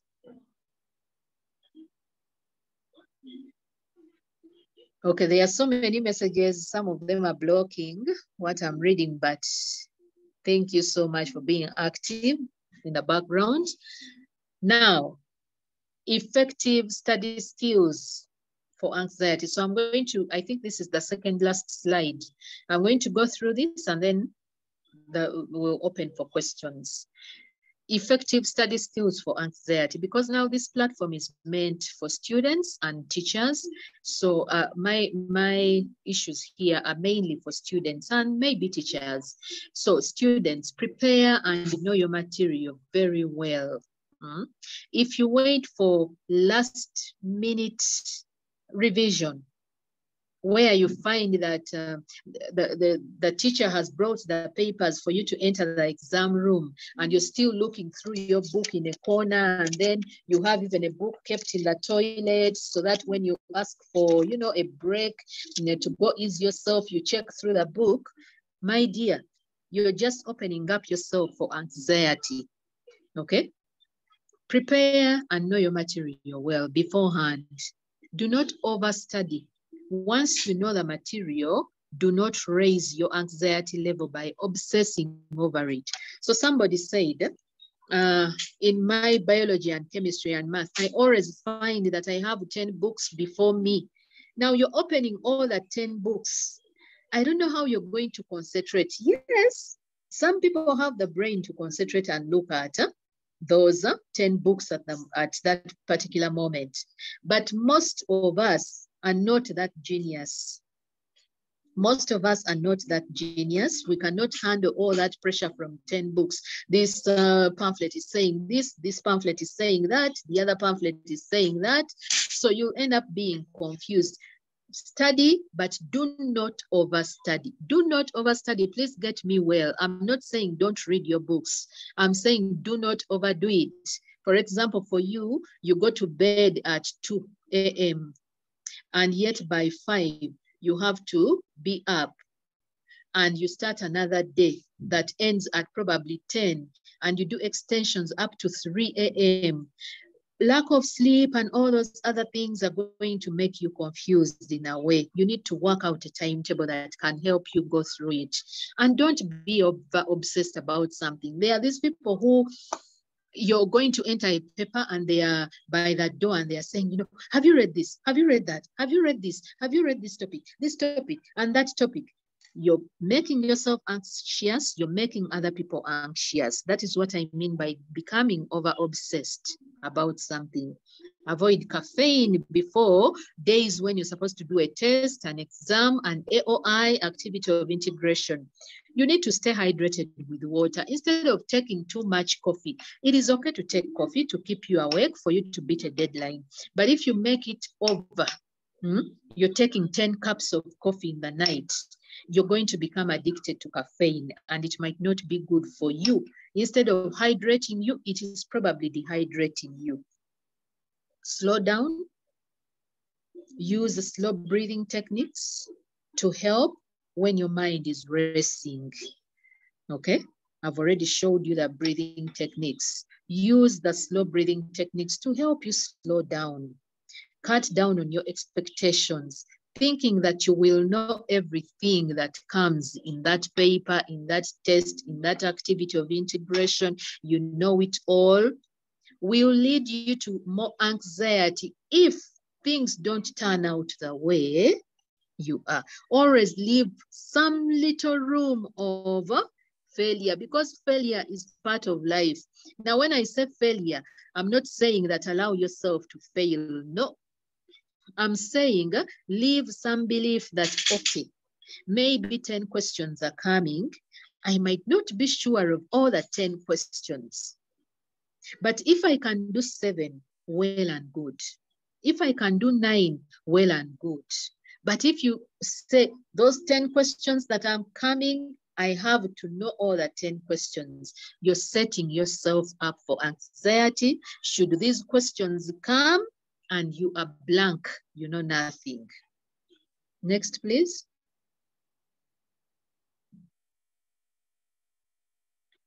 Okay, answer the easiest questions first. They help you to calm down. When you know something and you give it your all, it helps you to calm down. You move from the known to the unknown. Read questions carefully so that you understand what they are asking. Okay, all this also applies to not only the examination time, but examination time mostly is when we get over anxious. That's why I concentrated on that. But they can also refer to the things that we do generally. You can apply these ideas to our general school work. And then be patient when an answer won't come to your mind immediately. You need to rest a bit. Okay? Relax a bit and then avoid any distractions. Use helpful self-talk and visualization. I've already mentioned that. Sometimes when you're revising, you can draw maybe a picture to remind you of something. Like, for example, in English, I think people can talk about order of adjectives, and then they say nopshakom. So when you have that kind of visual thing in you, you're able to remember, and it can help you. Self-talk: I can do this, I can do this, I can handle, I can manage. Don't watch the clock. The moment you're sitting in a paper or you're studying in class, and all the time you're looking at the clock, when it's break time, when it's lunch time, when are 2 hours ending, you're setting up yourself for anxiety. Work at a steady, productive pace. Pay attention, though, to the time limit, because each lesson has a time, probably 40 minutes or 80 minutes, okay? Or some go up to, 3 triple lessons. And then exam, probably 1 hour, 2 hours, 3 hours for A level, okay? So you need to work out, how am I going to cut my time in slots so that I'm able to complete. Otherwise, if it comes to the end of the paper, you keep on looking at 2 hours are gone, you have 1 hour and you still have 4 questions to do. You look at the clock, you look at what etc. Then you're going to become anxious. Look ahead in the test only if it helps you manage your time. Look at the clock only if it helps you manage your time. If you're looking at it, you say, oh, 1 hour has passed. Okay, I think I've done well in 1 hour. Let me concentrate on the next hours. And then don't let your brain start working on another idea before you solve the one that you're looking at. If you're looking at different ideas at a time, that's why I said that if you have 10 books before you, this pamphlet is saying this. This book has hard English, you can't understand it. This book is saying this. This one is easy, you can understand it. This one is giving a different opinion. Then you're setting up yourself for anxiety because you're just confusing yourself. Lastly,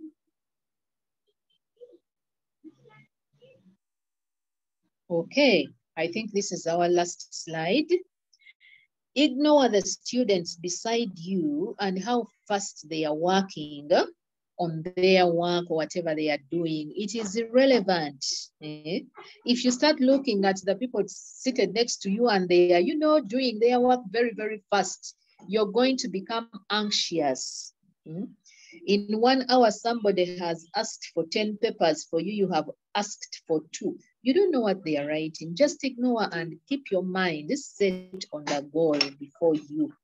Okay, students who finish before you do, it doesn't matter.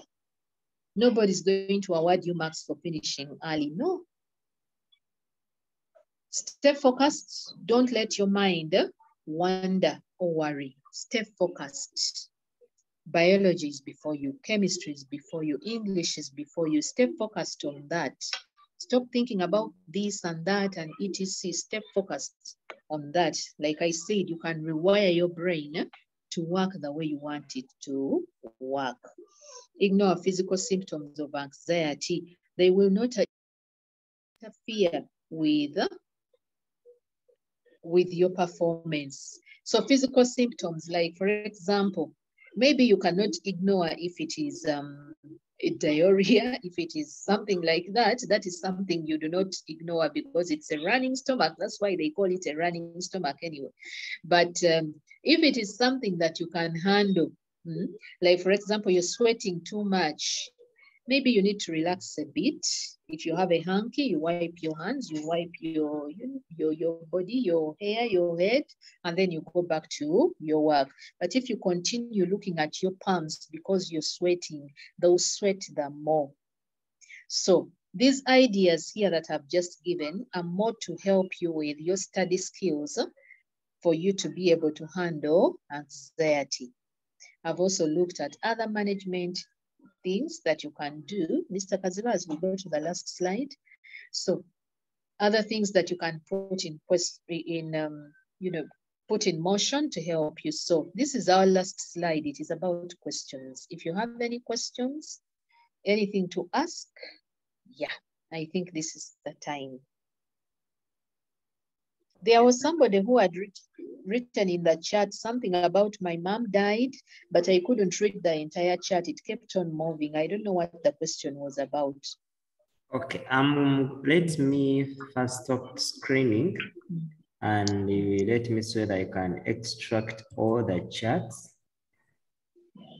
such that I can read. But for that one, I captured it Okay. for that student. Let me just scroll it. Ruth, get ready to read some of those questions you have also captured. So the question was saying that when your mom dies and then your dad denies to take care of you, the clan members are again worse to you. And then you live with a guardian, but still poor. You feel like dying, you need fees, food, rent, and others. The world has turned against you. Yet you are at a young age, like 12 years. Can you commit suicide? Or suicide has never been the answer to our problems. Instead, it causes more chaos. For example, if it causes more chaos. For example, if the family is still there, it is causing chaos for the people that you're leaving behind. There are so many cultural attachments that come with suicide. So many cultural attachments. In Buganda here, I think they say that if somebody commits suicide, they even bury you. They don't take you to the burial grounds, or if they take you to the extreme end. They treat you like an outcast. Those long time ago, they would bury you exactly where you committed suicide from. They would just let your body fall in if it is standing or it is broken or bent. So there are so many things that come with suicide, and suicide has never been an answer to our problems. There are little simple things that we can do. Now, for somebody who is 12 years, she has lost all parents, is living with guardians and the clan leaders who are not taking care of this person. I know that somehow there are some NGOs like Compassion International that have managed to take on some people who are going through this situation. Maybe the issue would be how do I access? But I know there is Compassion International. I know there is Save the Children. I know there is World Vision. So to me, suicide can never, and it has never been an answer. okay, thank you so much. And then someone was saying that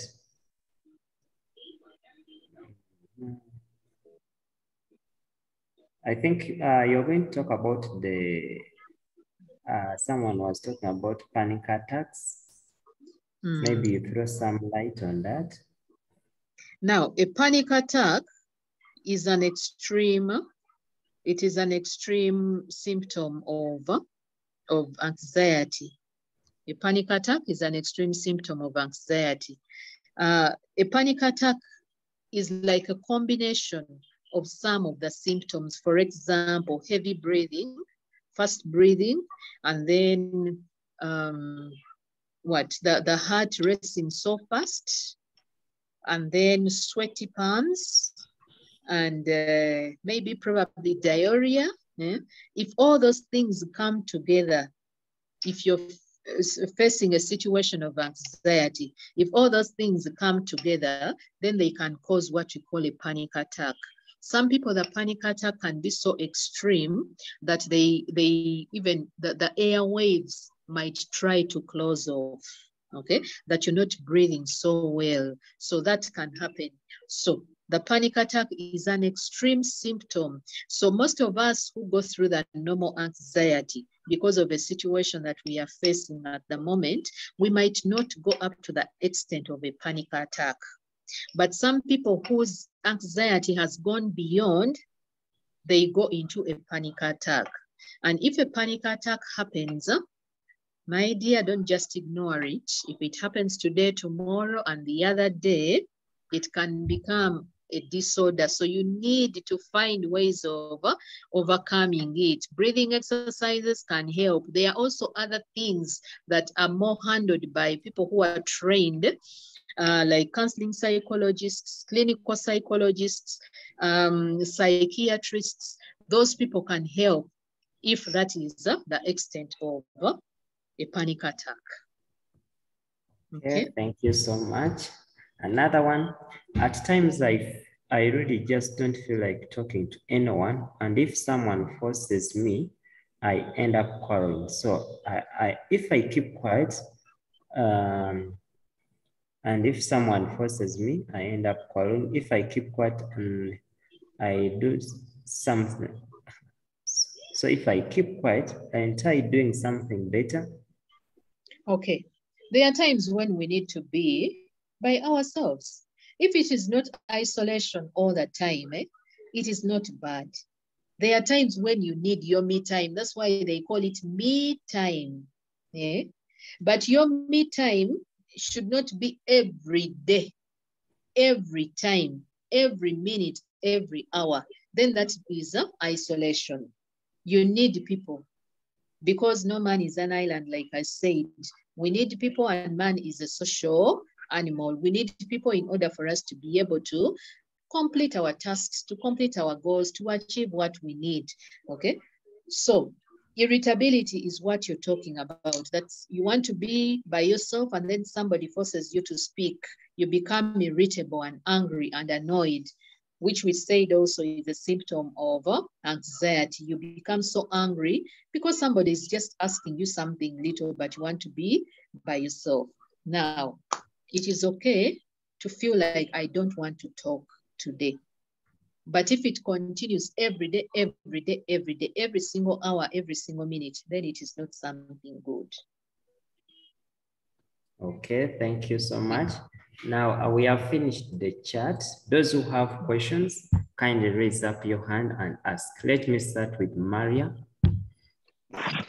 Well, for me, madam, my question is like you clarify on the difference between fixed mindset and growth mindset. Okay, fixed mindset and a mindset that is ready to change. Okay, now a fixed mindset, if you've heard of the word conservative, that for you, the way things were at the beginning, that is how they should be, even when the world around you is changing. Like, for example, if right now we have people who say, I don't want a mobile phone, yet all around us, a mobile phone is what is keeping us connected. And for them, they are saying, I don't want a mobile phone. When I was growing up, we never had mobile phones, so I don't see why I need a mobile phone. When we were growing up, we had a post office, but these days, post office is not as it used to be. So it is the mobile phone that puts us gets us in touch with the people around us very, very quickly. Just a touch of the button, and you have the person that you want to talk to, even if they are 300 miles away, even if they are in another continent, another country. Okay, so your fixed mindset is telling you, for me, I don't want to change. The math, therefore, that's how it is going to be. I'm not going to do math. I'll never do it. Etc. etc. You have that kind of fixed mindset, then you will not develop, and you will continue being anxious about issues, because when issues start changing around you, you will become anxious.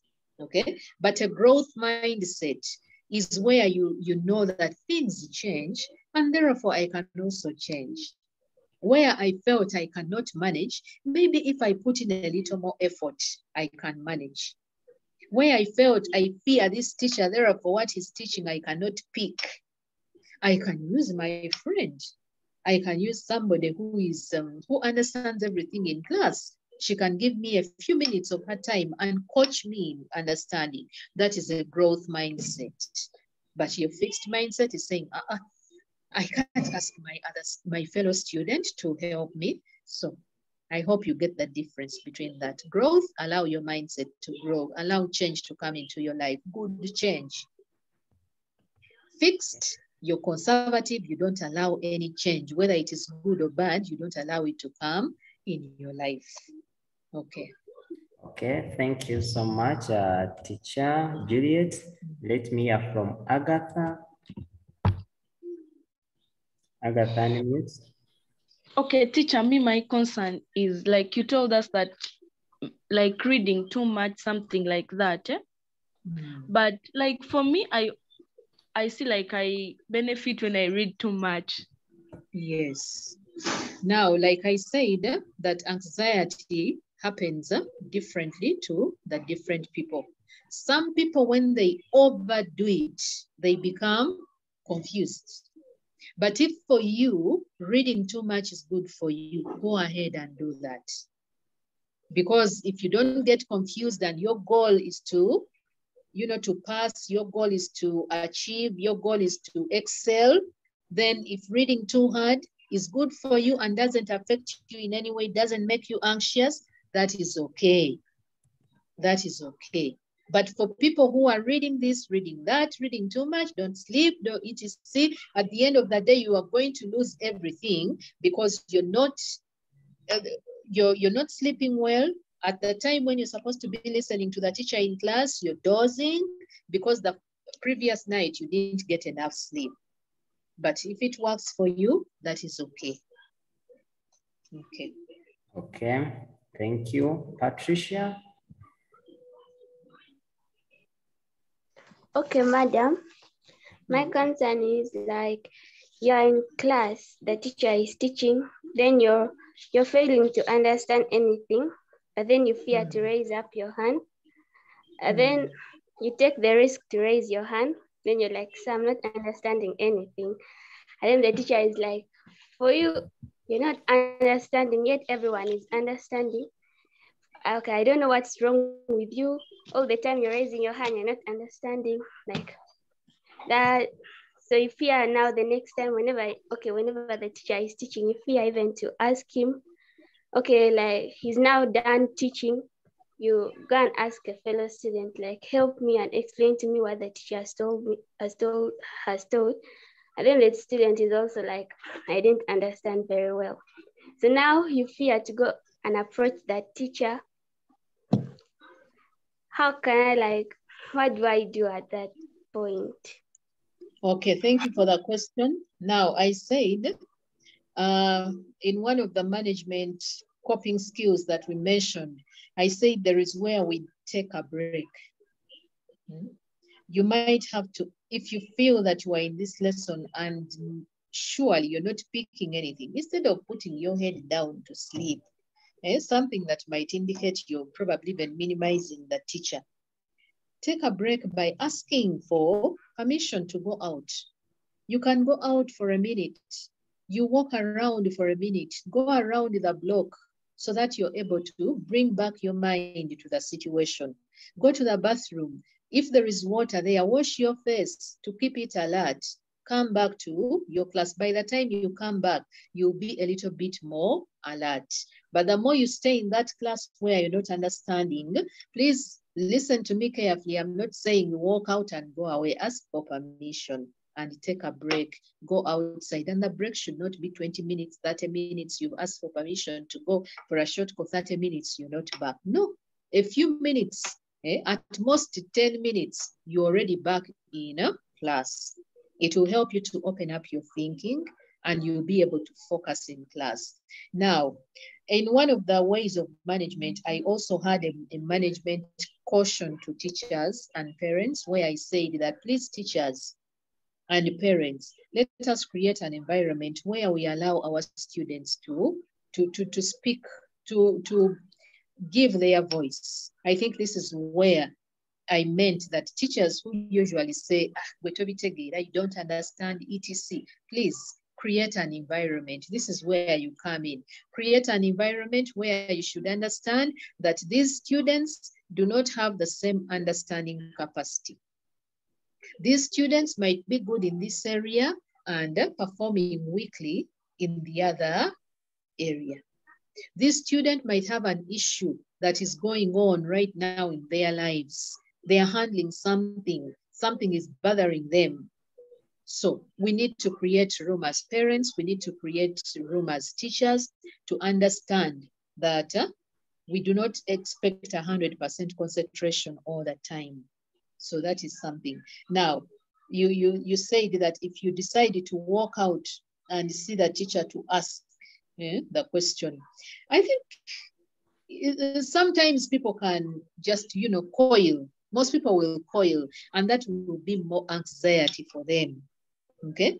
But in a way, if this teacher is able to,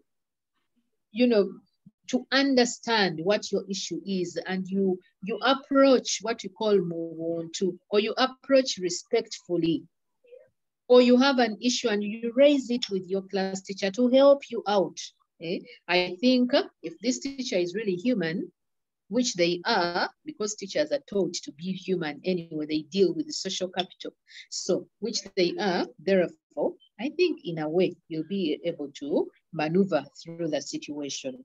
And then students, if you ask a fellow student who has also not understood, I think by that time, you know which students in your class can be able to handle certain issues. Now, if you go to a student who you know is not also able, maybe is going through the same situation, finds it hard, then you're choosing the wrong choice. However, maybe you can contact another student with this fellow student who has not understood, and you go to another student who you know can be able to work it out. Or a student in a higher class, you are in S2, then you go to an S3 who is your friend, and you tell her, you know what, we learned this, but we didn't pick anything. I think the help comes that way. That's why I say that isolation will keep you away from people, and therefore you'll not benefit, because man is a social animal and we need each other in order to survive. So, and maybe something else, if there are some schools that have access to, some people, if you're a day scholar, you have access maybe to a phone, and you can, after doing that work in class, when you go home, you can do during your study skills, and you find that you can Google, you have access to a phone, you can Google that topic. There are simpler ways, there are always simpler ways of teaching a particular issue. So let's make use of the phone for the benefit of our education instead of being on social media all the time. So I think I've given a few options there that can help. Okay, thank you so much. Ashraf? Ashraf, can you? Okay, thank you, Mr. Kaziva. Then, Mr. Kaziva, I have a question. Yes. Like I'm in senior 5, I have a parent by that time. He did like a PCB lit, PCB math, and then after I've done like a senior 5, it tells you that you must do a combination including biology and chemistry. And for me, I'm not interested in biology, I'm interested in physics. After that, I do biology by force, but then I realized that I must do physics. I do physics without consulting him or her. Then at the end of that day, she discovered that I did biology for the first term, and I competed with physics. Instead of doing BCM, I competed with PCM. Then he or she really gets angry, and she says that no more that I'm paying for your school fees. Then from that condition, I think, what can Madam help us? Because I'm not the only one. I think there are others. We are doing subjects by force. Yes, that is true. And I also know that there are some people who are being paid for fees, and their guardians or sponsors have forced them into a certain combination, maybe a science combination, yet they are purely arts students. So you're not the only one, there are many people. However, that is why we have career guidance masters and mistresses in schools. That is their role, okay? Approach your career guidance master or mistress. They must know where your capability is. I'm sure they know. Approach your deputy academics, deputy head teacher academics. That is part of their role, okay? They are supposed to speak to your parents. They are supposed to speak to your guardians. They are supposed to enlighten your parents and your guardians to know that if I'm forcing my child to do BCM because I want her to be a doctor, then there might be something at the end of the day, I might not get what I want, the reward that I want. Why? Because this child is not going to manage. At the end of the day, they are probably going to fail the course because they are doing something they can't manage, something they don't like, therefore they are not giving it the effort. So career guidance masters, career guidance mistresses, deputy academics, class teachers, that is their role. That is where they come in. They are supposed to be the conduit or the link between you and your guardian. So have you tried that approach, speaking to your career guidance people in order for them to get in touch with your parent, have a session with your parent and see how they can help? That is the first thing that you should do. Okay, thank you, madam. You're welcome. Okay, thank you. Ashraf, after the session, try to send me a WhatsApp message and then we see how we can help you further on that. Becky?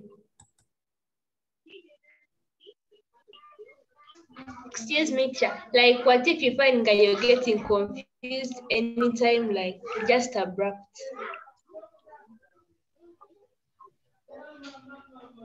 That you're getting confused just like that, then there must be a reason as to why you're getting confused. There is usually an underlying cause.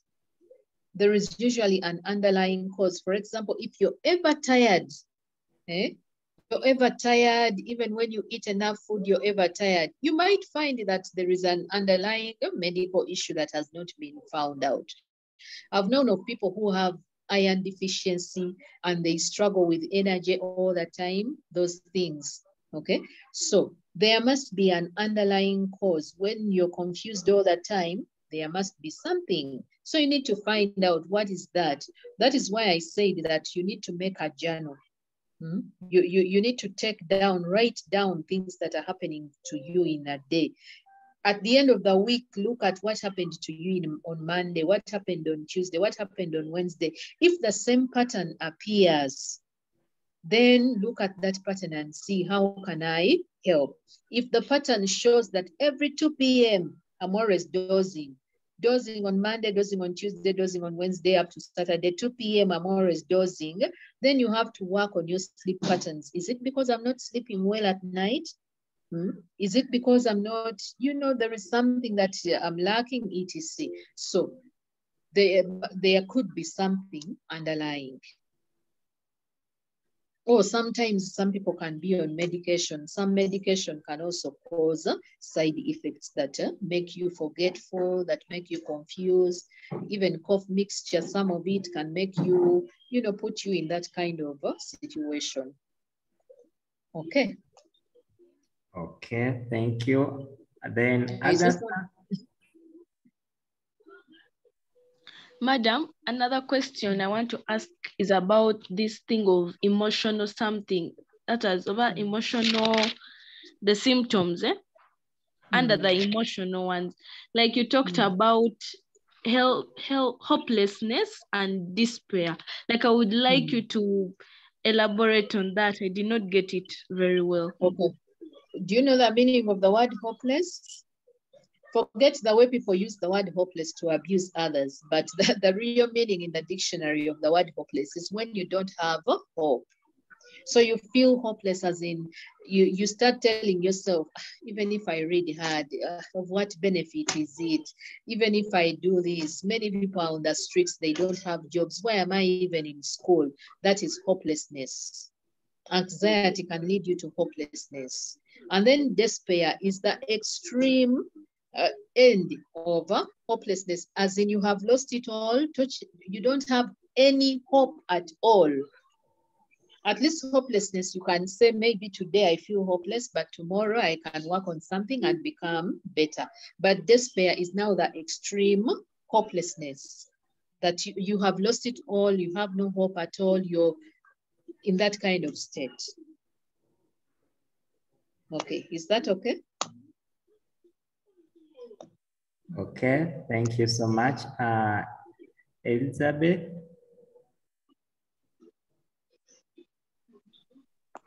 Good afternoon.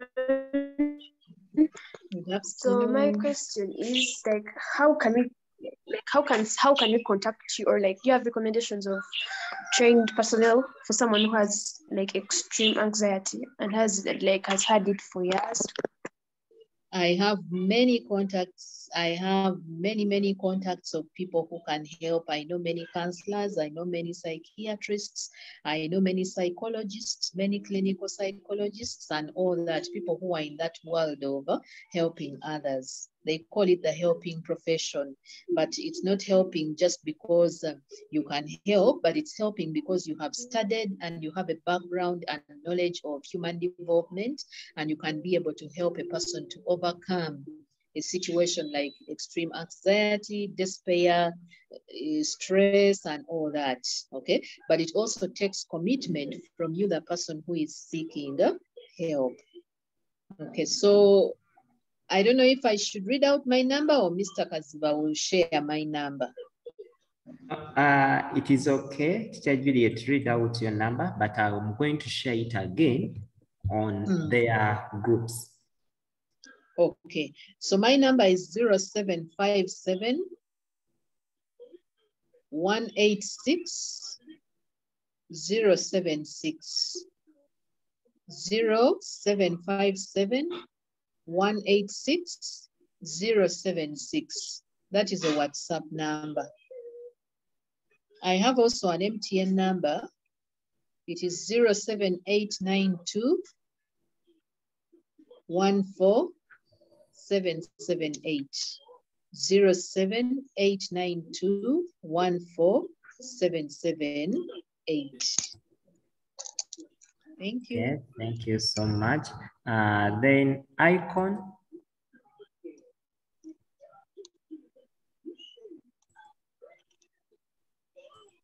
Icon, unmute. Sorry, unmute Icon.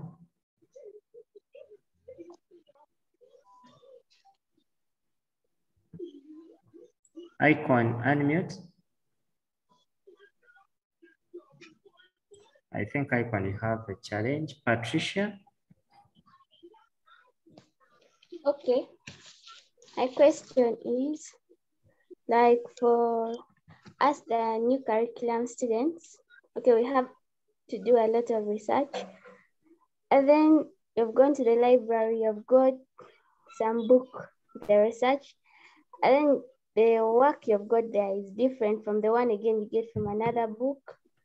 Okay, you go even to, now you go to the computer lab, you start from the net, they're telling you also a different thing from there. So you now decide to wait for what the teacher has to say. And then again, also the teacher tells you a different thing. So doesn't that bring about anxiety in you? Yes, it can bring about anxiety, but there are always ways. I think your teacher should, I don't think there is any teacher who is employed to give wrong information to the students. That is why that if such a teacher is identified, they are usually sent away or their employment is discontinued. Every person who comes before you, in most cases, they have been vetted and they know their stuff. And I know that as they teach or help you out in the new curriculum, they have also researched on what they are coming. I can't actually say that there are people who don't, but I know that most people do. But I also know that usually the schools run different lists of books that can be used. So if a school has provided, or your teacher of a subject has provided that these are the books that we are going to use, I'm sure those books have been vetted and they can provide you with the kind of work that you need. Sometimes we are so fast to run to Google, but you find that so many people also put their information that is sometimes not right there on Google. So there are also some sites that we have to pay attention to. They have to be recognized educational sites. Not every trash that we find on the net is actually right. Thank you. Okay, thank you. Then Pelepetwa.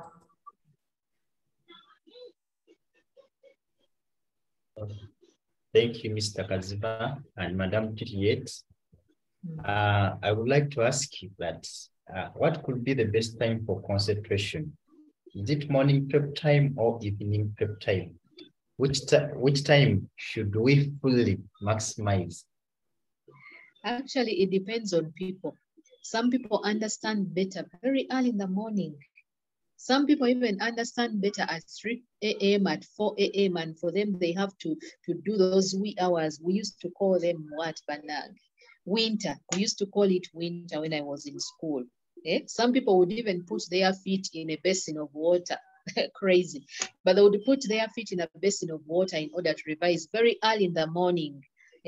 But others also understand better in the evening. So it depends on the kind of person you are. That's why you need to go through sessions of self-awareness and know who you are.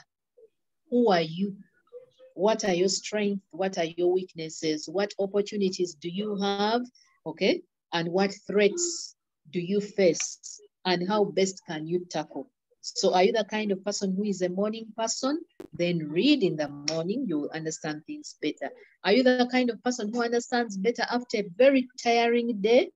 Then read in the evening, you will understand better. So I can't say that this is the best time, no. We are different people and we all have different levels of understanding and picking what is being taught at a particular time. Okay, thank you. Babyo.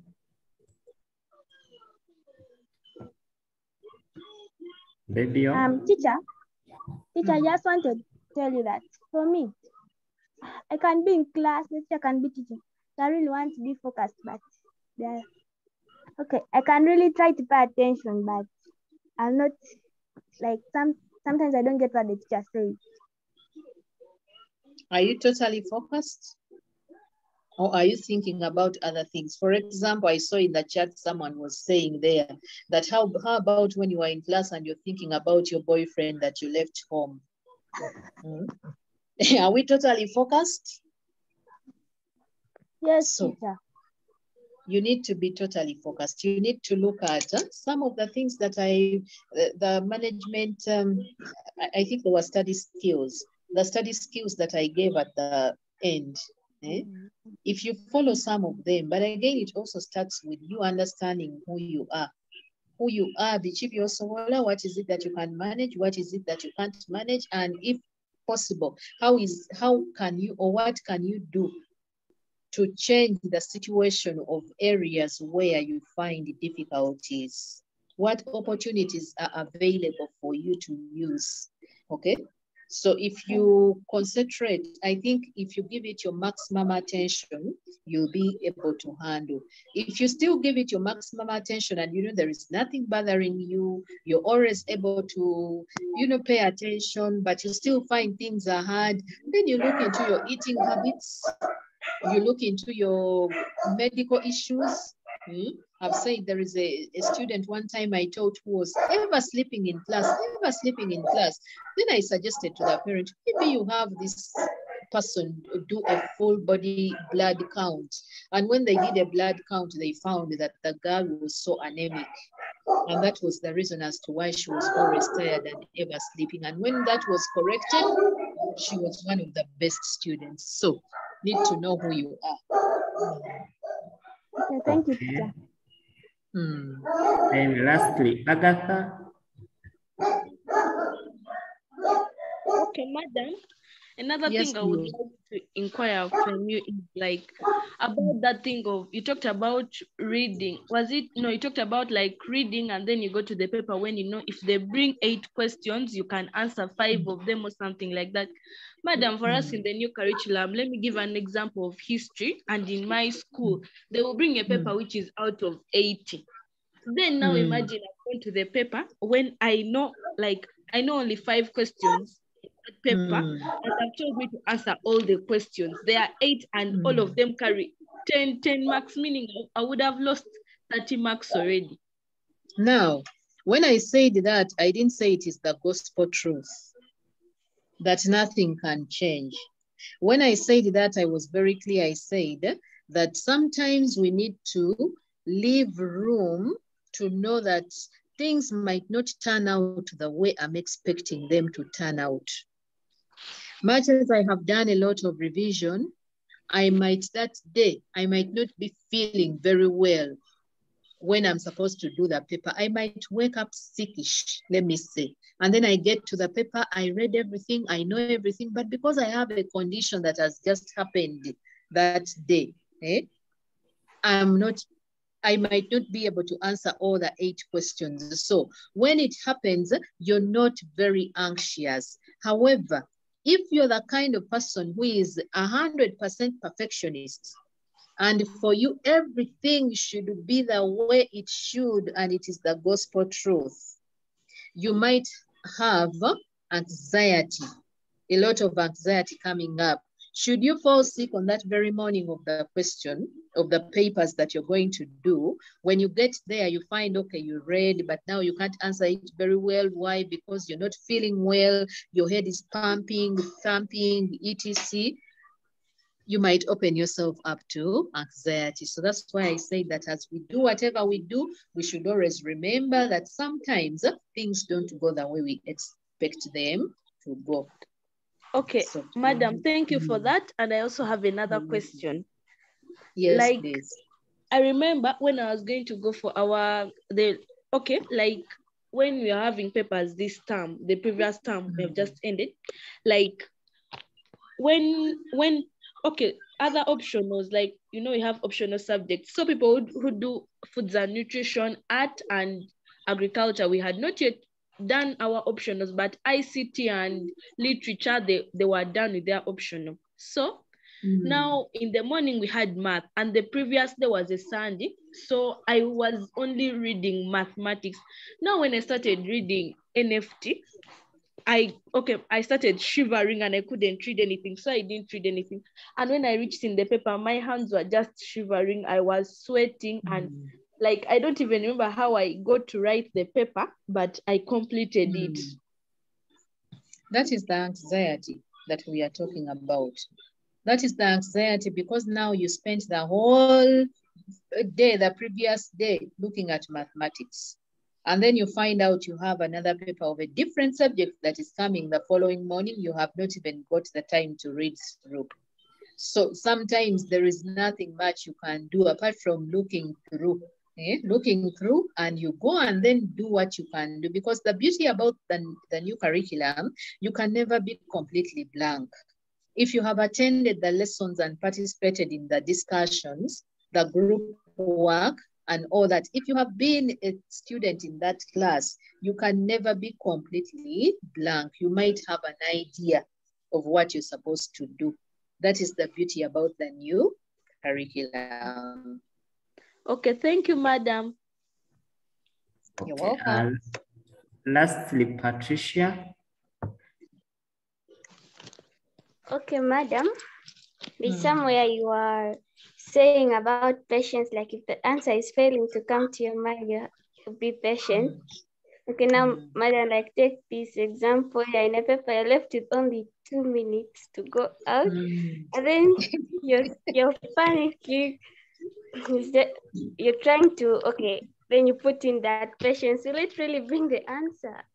Now, the patience here could refer to you relaxing, as in, I talked about breathing. Breathe in, breathe out, breathe in, breathe out. You have 2 minutes, you're looking at the clock, the anxiety is rising. And therefore the anxiety is blocking even the little that you knew. It is blocking it, it's not going to come out.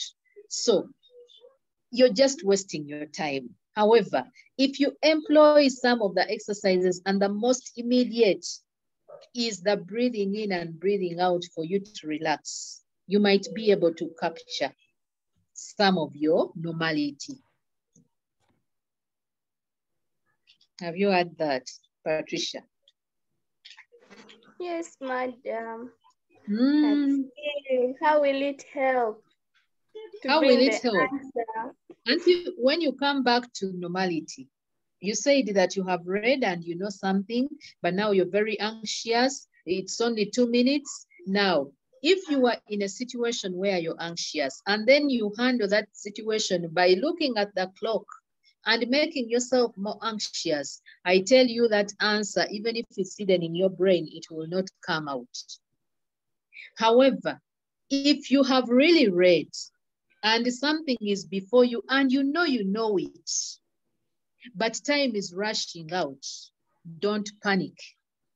The relaxation, the first relaxation bit you can do is the breathing in. It takes only 2 minutes, not even 2 minutes, a few seconds. You breathe in, they say that 10 seconds. Pull in the air, let it out slowly. Pull in the air. Within 3 times, you've done that 3 times, you will find that you have relaxed. And then when you relax, even your brain will relax.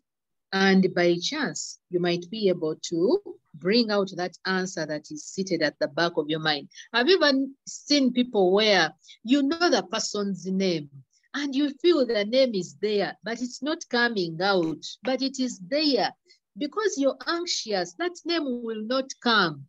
However, when you relax a bit and probably even move away and do something else, you remember, hey, that person is Julie, now I remember. So when you do things, when you are in a situation of anxiety, you make it worse, it will not happen. However, should you be able to relax a bit, then whatever you're looking at can be able. Now, this applies only if you have read and you know your stuff. But if you haven't read and you think you just go there and relax and things will come out, my dear, you're wasting your time.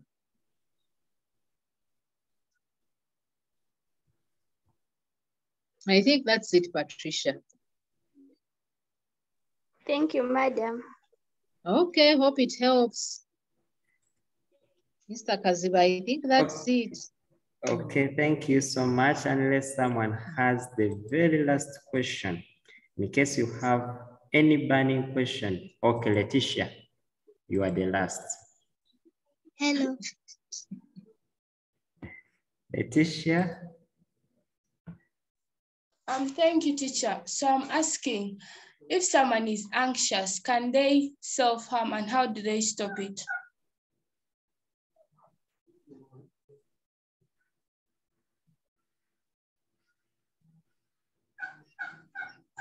Okay. Teacher Juliet?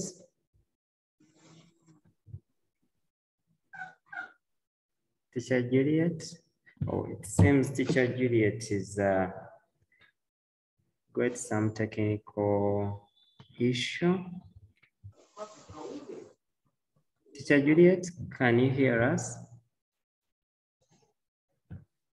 Letitia, are you able to hear me? Oh, yes. Okay, sorry. Unfortunately, Letitia has got teacher has got a challenge, so she's a bit off. Let's give her just 1 minute as she gets back to answer that last question. But as she gets back, I would like to thank everyone that has joined this call. Thank you so much. Thank you so much for sacrificing data, for sacrificing your time to be here such that you can learn a lot. Learning does not stop. We have a lot we can learn, and I'm very sure you have not remained the same. We understand that next week you'll be reporting to school, but we want you to go to school when you have a positive mindset, when you have that positivity, that things will get much better. We want to thank teacher Juliet. Unfortunately, she has gone off, but good enough. We are going to share her WhatsApp number in our groups. We are going to share her the presentation in the group. We are going to share the recording as well, such that in your free time, you can go on to look through it, and maybe once in a while, in case you have any question, you can as well go on to send her some WhatsApp message, such that she can be able to help us with some of those complex problems that may be disturbing us. Otherwise, I want to thank her so much for the presentation. Let me first hear from Simon. Simon, unmute.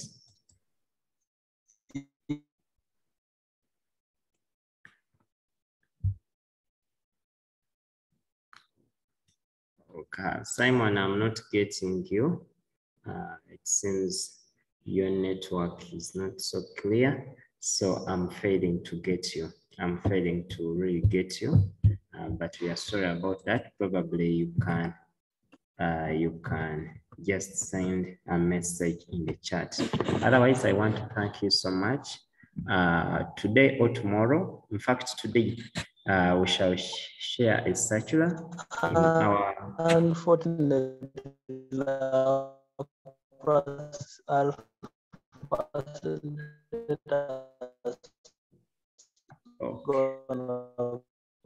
Okay, Simon, sorry. Simon, send a WhatsApp message.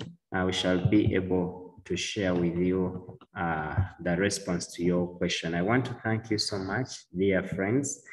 We have been together now for quite 2 weeks. We have been together for 2 weeks. I expected a representative from the ministry. Unfortunately, it's not with us now, but I want to thank you so much for putting in a lot of time to be here with us. We are really very grateful, and we want to promise that we shall continue to have our program even next holiday. Those in the candidate classes, please take note that we shall have seminars for all level. It will be on the 1st. Then on the 8th, we shall have the one of A level, and we shall invite all your schools to attend. But still, we shall not only have math, we are going to have also biology seminar, because if at all you remember, biology is one of the subjects that was done poorly last year, and we want to find out those challenges, and therefore we shall continue to see how we can demystify the biology. Okay, Teacher Juliet, let me ask Letitia. First come back, Letitia. I've missed almost everything there at the end. My network just went off. Oh, sorry. Letitia, I don't know. I've been off actually. Okay, let me ask Letitia. Unmute and first ask your question. Teacher, I was asking that does anxiety lead to self-harm? And yes, it can. How do you what? Stop it. How do you stop it? Now, we've just given you the management, ways of management and the study skills, because for students, most of the time it is either home related or school related, that kind of thing, or you're stressed about exams, managing in a school setting and all that. So if you can be able to handle your anxiety by using some of the skills that we have provided, some of the coping skills that we have provided there, then you'll be able to handle issues of self-harm, issues of self-hate. Because by the time you start self-harming, it means there are issues, underlying issues that you're not handling. In some cases, it is relationships with fellow students. It is subjects that you don't understand, parents that are very hard and tough on you, and all that. So if we fail to handle some of those other aspects of life, we might end up causing harm to ourselves. And yet we have management skills that we can use in order to overcome. So please employ the management skills that we have talked about. They can be very helpful. Okay, thank you, teacher. You're welcome. Okay. And self-harm is not the answer. Okay, Simon, what was your question?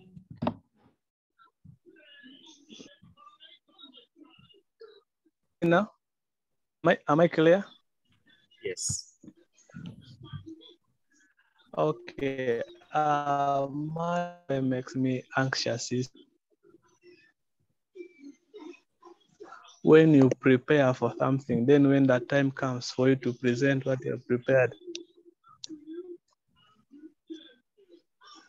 and if madam can help, is there any remedy that can help someone to boost his memory retention capacity like that?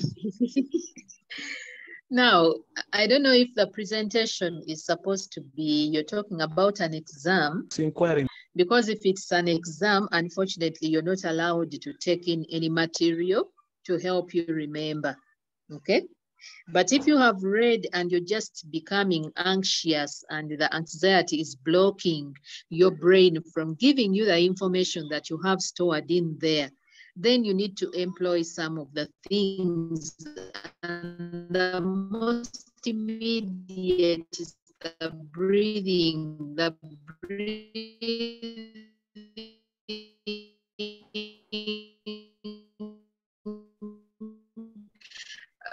helps with the heartbeat. It helps with the fast breathing and all that. If you can calm down, even the sweating will slowly go away, the trembling will slowly go away.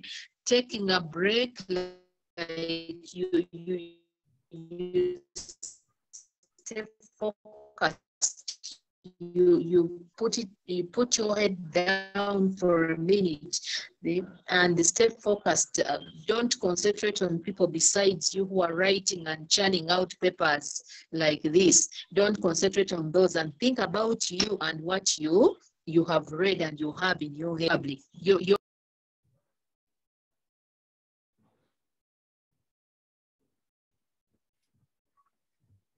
Okay, I think surely the network has disturbed her towards the end, but good enough. We have really learned a lot. I was thanking you so much for your time and also for taking off your time to study the different lessons and everything. We are really very grateful. This week, okay. Teacher Juliet, you can first complete.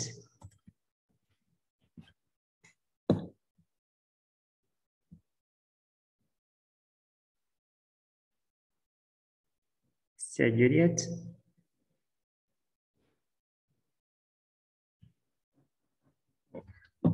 I think I'm failing to get her. Yes. But Teacher Juliet, in case your network gets back, you let us know. So the days that are remaining, starting tomorrow, they are going to be days for you to relax as you prepare for next term. You need to make a presentation in class. So take note of your points, write them down, because you have researched, you will remember. So, Kaziva. Yes. Okay. Thank you so much, Teacher Juliet. That the network has really disturbed us towards the end. Yes, but really it has been so nice. We want to extend our sincere appreciation, dear Teacher Juliet, on the behalf of the students, teachers, and the whole team. We want to extend our heartfelt appreciation for your time, for your knowledge, for the passion, and everything, and also for accepting to come and share with us about the anxiety. We are really very grateful and thank you so much. We have really learned a lot, and students, I'm very sure they're going to go back very changed from how they would have gone if we had not gotten any session of this nature. We are really very grateful and thank you so much. I'm very sure every holiday we shall have such at least 2 of these sessions on different topics, such that at least every week, in fact, going forward, starting next holiday, we shall plan such that at least we can have it once a week, such that at least we are able to equip ourselves very well with some of these things that are really stressing us. Otherwise, Agatha, I don't know what you are saying. Agatha? Okay, sir, thank you so much for everything you've done. But me, I still have one more thing to ask. Like last time, I don't know if it was you or it was teacher Erisa. Like we talked about the activities of integration, and you say that we would get time to do them for those who are still at home this week. Okay, Agatha, you are going to send me a reminder this evening. Then I'm going to send some activities of integration for you people to do. I'm sure you are in senior too. Yes, sir. Yes, send me a reminder on WhatsApp. Then today evening, I'll start sending some activities of integration you can be doing as we wait to go back to school. Thank you, sir. Okay, Arthur?